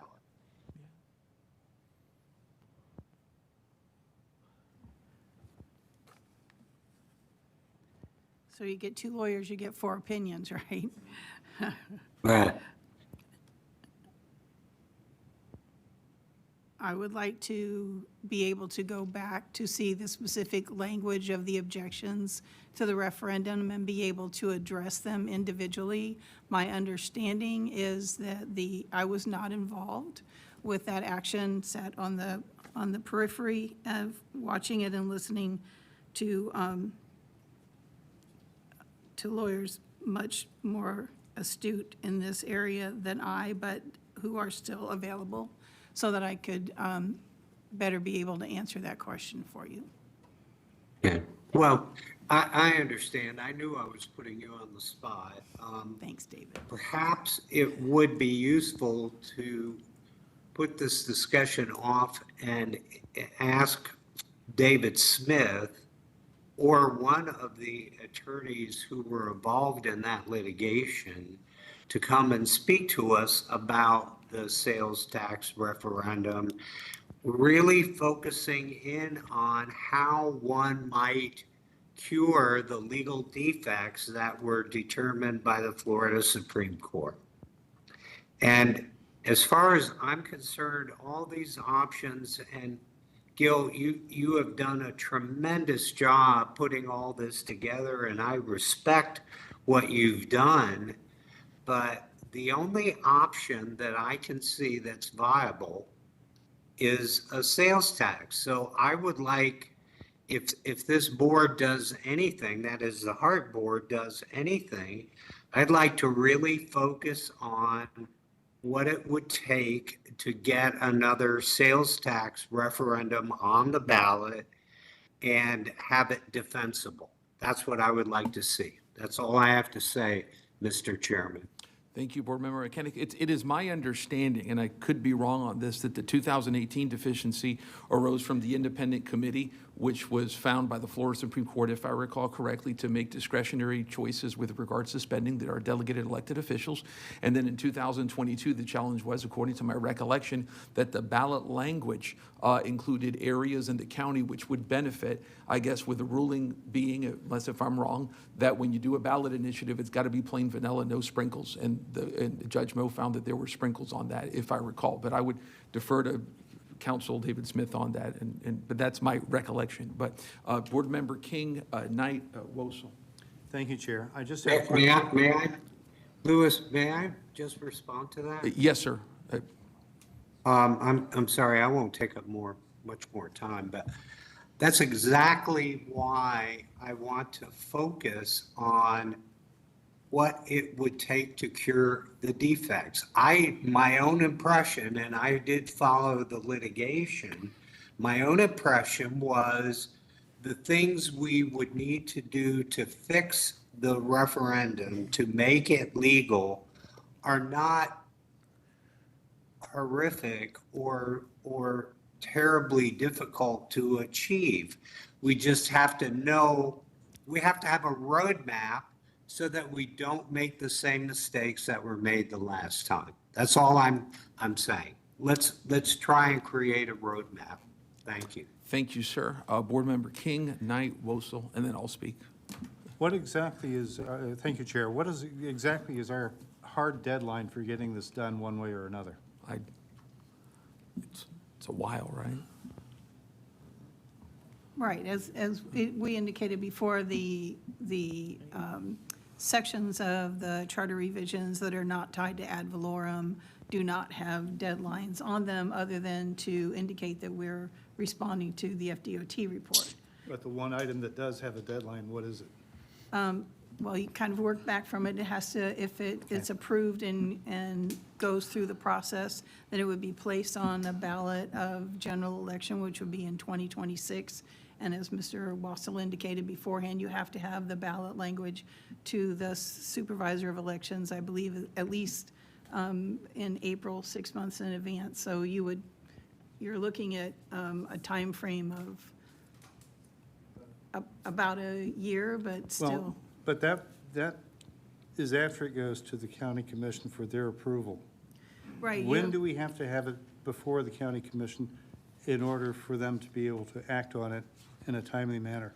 As soon as you, assuming that this board, and I'm sorry, I don't want anybody to think that I'm presuming, assuming that this board approves, let's just say, the product that you have in front of you, everything has to be ratified by the governing members of the member. So it would have to go to the county commission, city council of Temple Terrace, and the city council of Tampa. But the county would also, if it included an ad valorem, the county would have that approval on the ad valorem. So we need to do that as soon as possible after the approval from this body. Do we have 30 days to work with this, or do we have 60 or 90 days to work with this? Yes, sir. Or what kind of a window are we working with? Well, I defer to Mr. Schisler's as the chair, but yes, we do have additional time. Okay, so we're not under the gun to have to decide this immediately. And she's pointing at you. If I may, immediately is a relative term. No, today, no. 30 days, we should take the time to discuss this issue. Internally, ourselves. Figure out what your questions are, come back with your questions so that we can make an educated decision at a future meeting. Hopefully, the sooner the better, because as Ms. McLean had said, there's a three-party roadshow that still has to happen before we could even go back to the BOCC for any referendum changes, be it a sales tax, be it an ad valorem modification, whatever it is. The three entities have to approve it first. Then we can come back and I would assume that's a separate meeting. I'm not really sure how that would work with the BOCC for the referendum itself. But now's the time to, please let's not wait till the last Sunday in April April to sit down and review this. You got questions, you can funnel the questions through Mr. Drainville, through Ms. Kirk, through Ms. McLean. We have sunshine issues we have to follow. But let's not wait till the night before to come up with our questions, so we have to kick the can again. We need time to answer questions, review perspectives, and come up with a viable solution. We're here to work together to fix this problem and go forward with it. So, we just need help. This ad hoc committee's been meeting for months and months and months and months, and now everybody's, hair's on fire. We got to do this. I understand the concerns. I truly do. I don't mean to be dismissive with it, but it just gets a little frustrating after a while that, we're trying and, we don't want to kick the can down the road too much further, or why bother doing it at all? That's all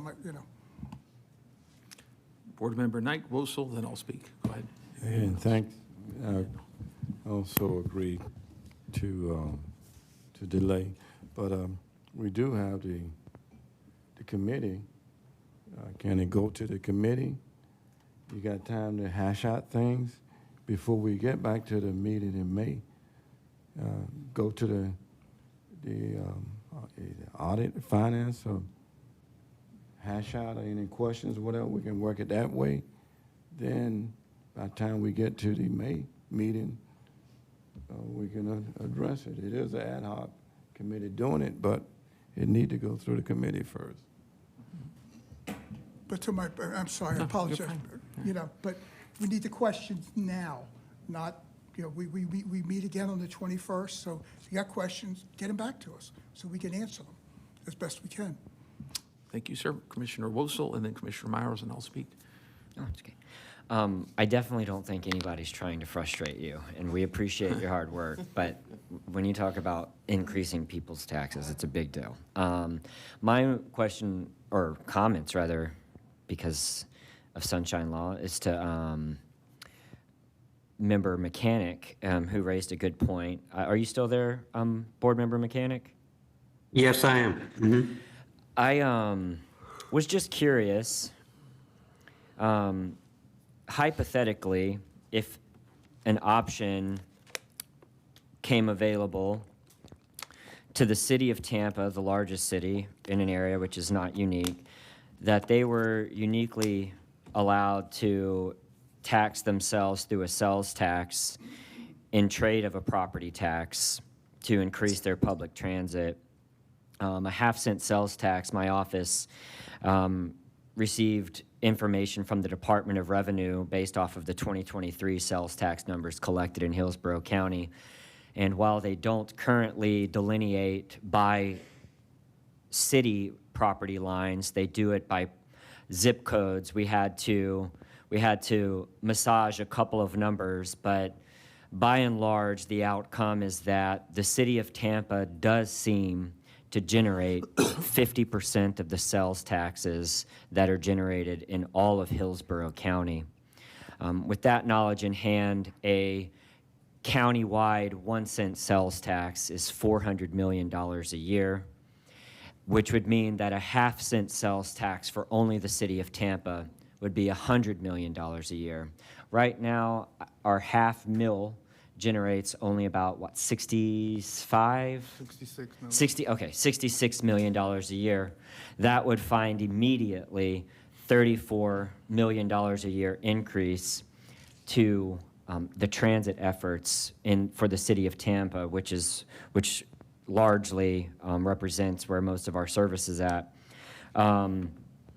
If something hypothetically like that were to arise, considering that the city of Tampa overwhelmingly supports these types of taxes, do you think that that sounds like something could work?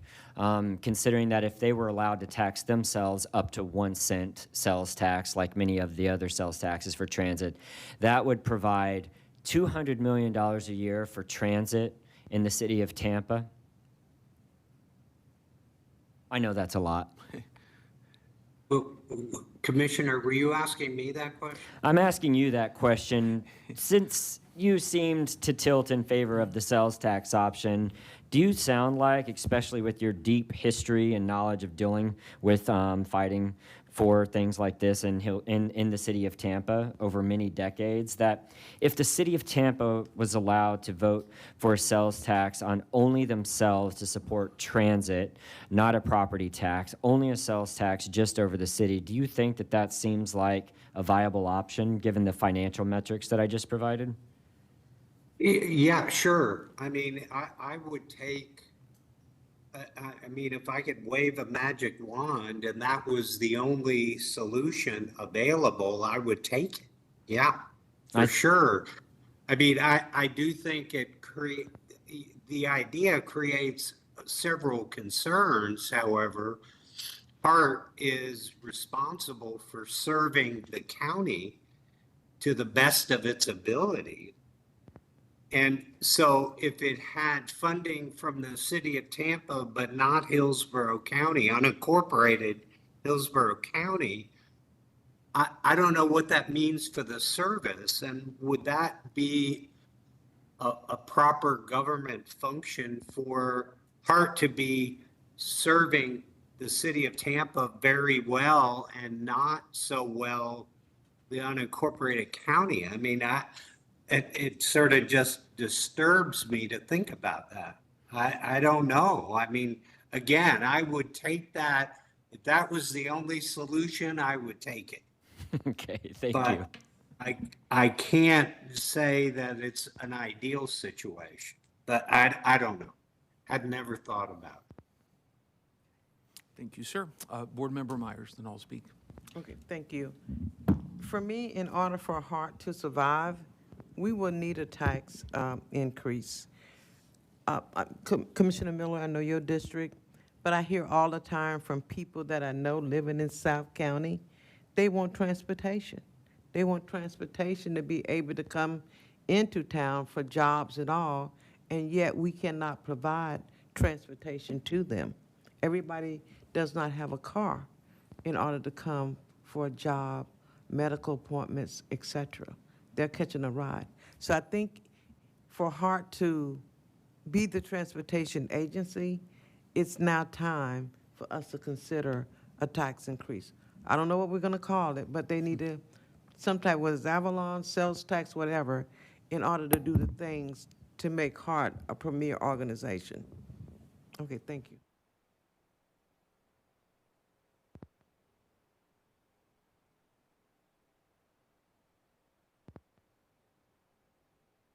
There you go. Okay, sorry.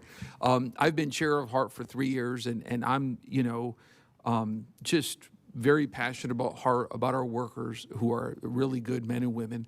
I'm passionate about the work that we do, the people that we serve, and about this board, by the way. I've had times when, the board gets attacked on things, and I'll stand up for the board, because if you want to serve on the board that you're going to get attacked on, it's this one, okay? You're going to take hits on this one just because of the different challenges we've had.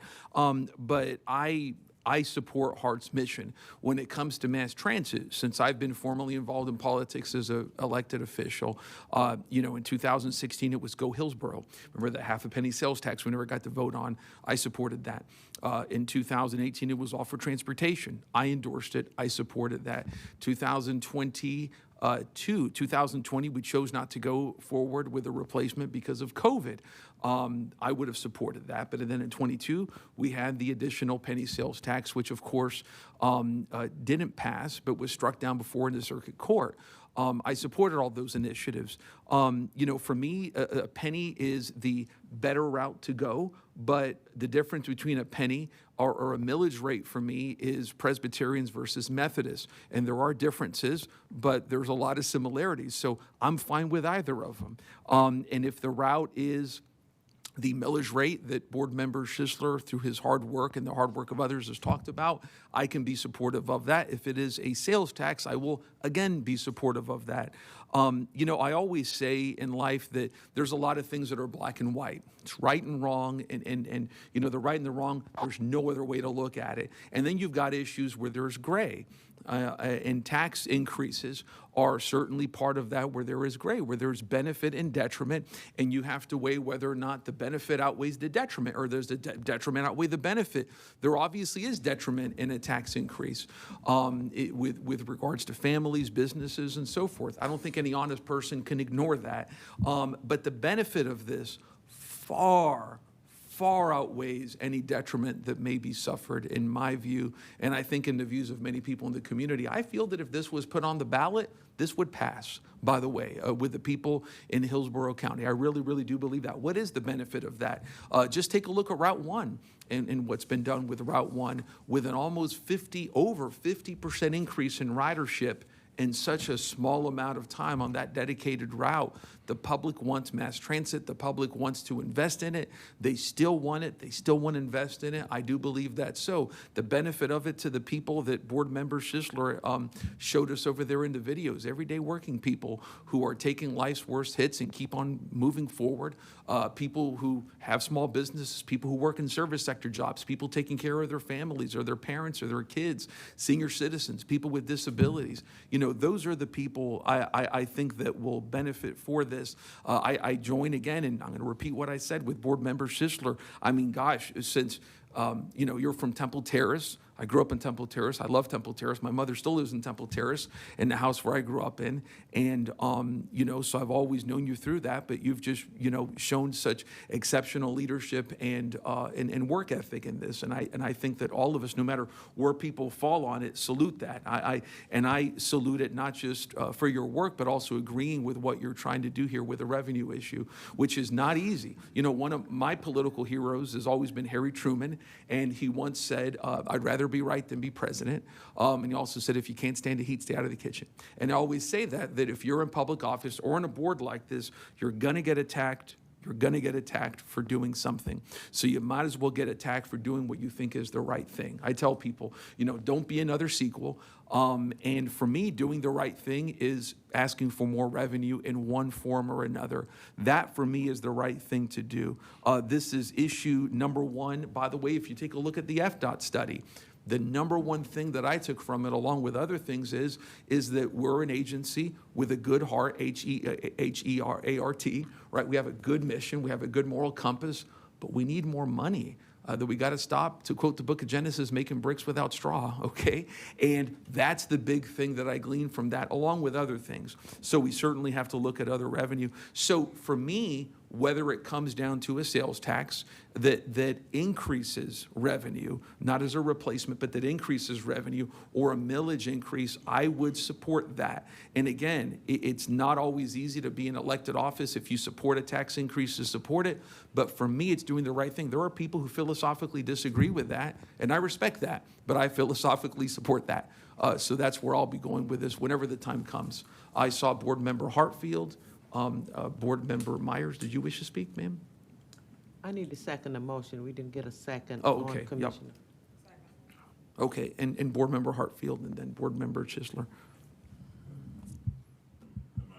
Yes, sir, go ahead, sir. Thank you, Mr. Chair.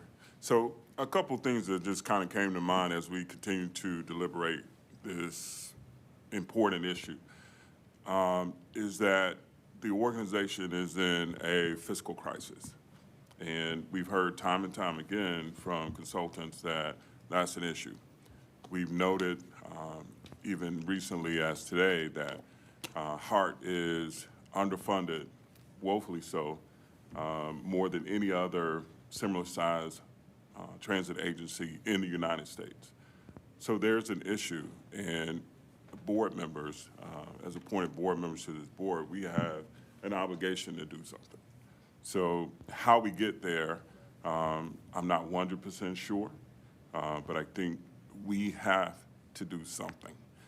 That being said, Plan Hillsborough has noted that there will be 16,000 people moving into Hillsborough County each year.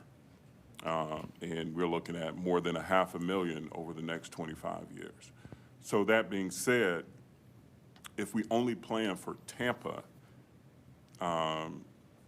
and not the entire county, I think we put ourselves in a position and we're being nearsighted. We have to think about the entire county. We're talking about probably with a 500,000 increase, more than, 50, 25%, 30% of the population increasing. So in East and South County, more than likely, that's where these new residents are going to be moving. Probably not in Tampa, probably not in West Tampa, or West County, I think, or North County. I think the individuals are going to be moving into East and South County, and we have to plan for transportation now.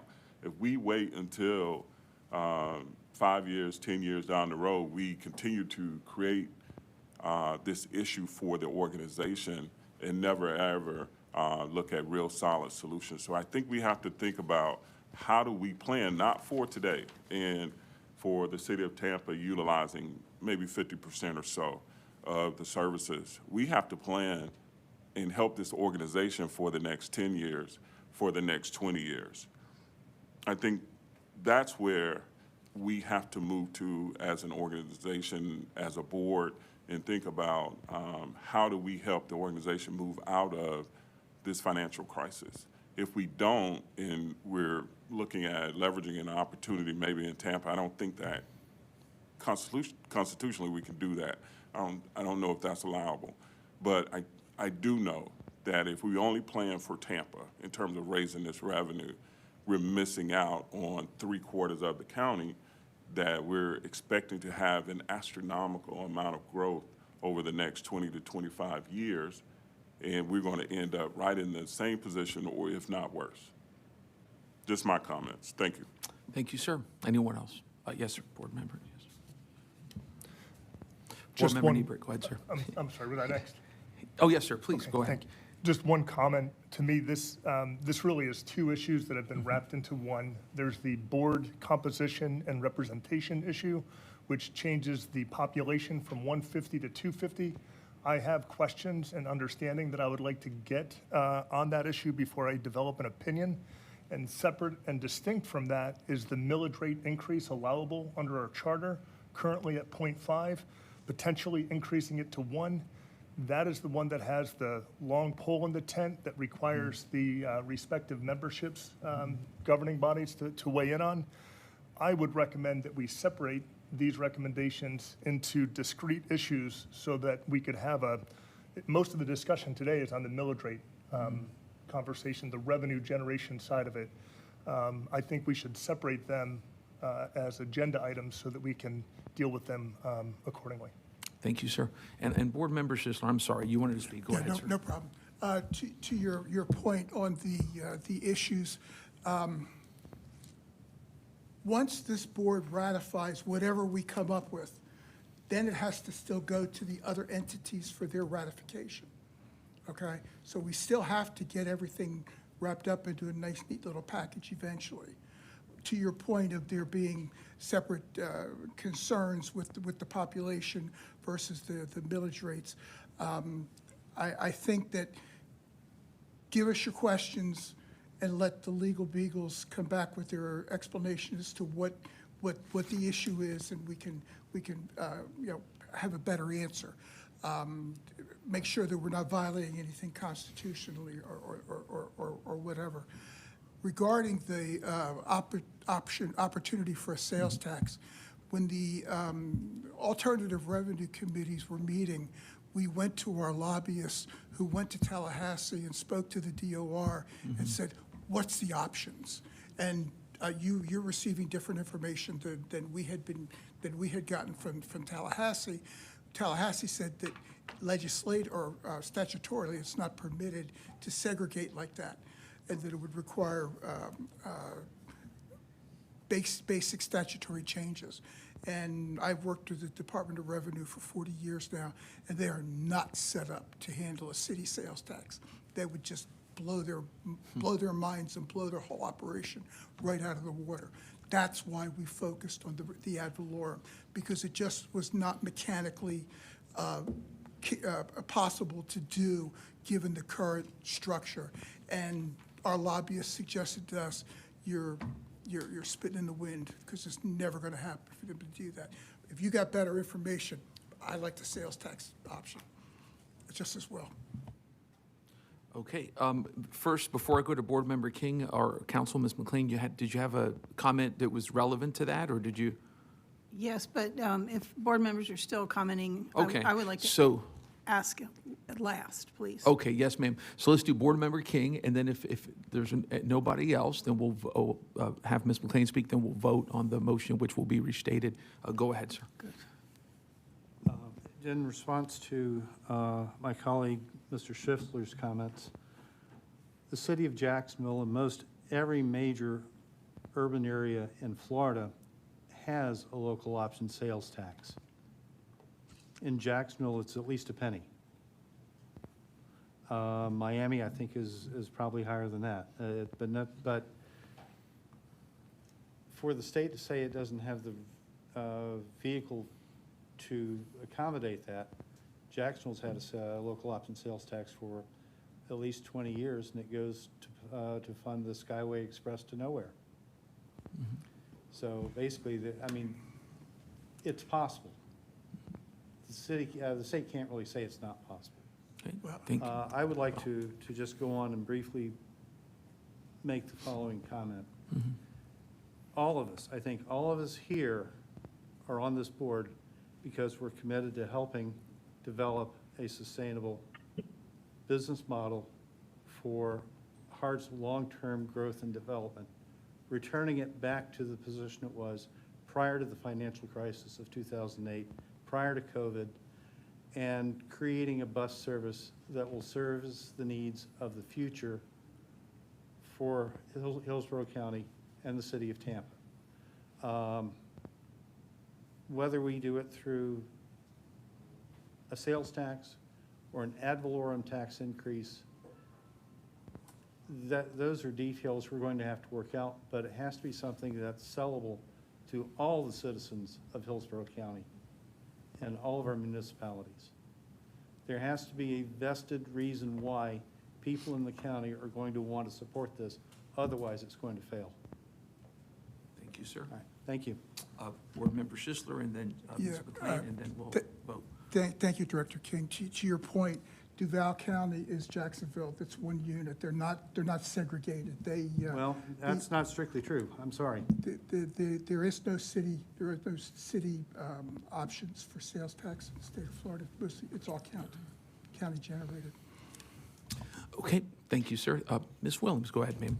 I was going to quickly comment that if we go through this process, and we talked about this on the ad hoc committee to bring up some recommendations, and I want us to think about if the recommendation is a no, then we need to come back and say, okay, what can we do? What will we do? And in my standpoint, we needed help on the review committee, and at this point, I just think it comes down to if we don't do something, cause and effect. Yes. Thank you. Yes, ma'am. Thank you. Okay. Ma'am, go ahead. Okay.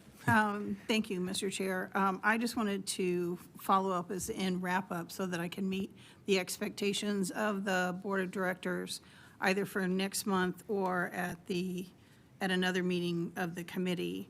One, I'd like to get some direction on that, whether we're actually going to go back to the committee or whether we're going to bring the additional specificity that the board members have indicated that they would like back to the next May meeting so that we could make sure that we are prepared with that. And what I have here is more specificity on the population proposal. There was indication from Mr. Mechanic on the sales tax, if there was something that we could do to address those concerns. Is there the ability to have a local option sales tax? It was described by, hypothetically, by Mr. Wassel and Mr. King. And that's what I have as far as discussion points moving forward. I just wanted to make sure that I had the schedule correct. Okay, thank you, Madam. So I believe Commissioner Wosel had made a motion. If you don't mind restating it so that we know, we're reminded what we're voting on. It's very simple, just to receive the report and bring back the report for further discussion and, I guess, final vote on the May the 1st meeting? Was that the May the 1st meeting? That was the motion. And who was the second? Oh, I'm sorry, Myers, go ahead. Okay. Okay, we have a motion and a second. Unless if there's any further discussion, I don't think there is. Let's do a roll call. Oh, yes, sir. Go ahead. Yes, sir, please. May 5th, yes. I was just going to Then interrupt. May the 5th. And out of deference for the work board member Schisler has done, was there anything else you want to add to that, sir? Okay, just making sure. Okay, roll call, please. Director Cameron Cepeda, Yes. Director Hartfield, Yes. Director Henderson, Director Hobbs, Yes. Director King, Yes. Director Knight, Yes. Director Mechanic, Yes. Director Miller, Yes. Director Myers, Yes. Director Niebrick, Yes. Director Schisler, Yes. Chair Vieira, Yes. Director Williams, Yes. Director Wallstall. Yes. Motion passes unanimously. Thank you for that, ma'am, and thank you for that, board. Okay.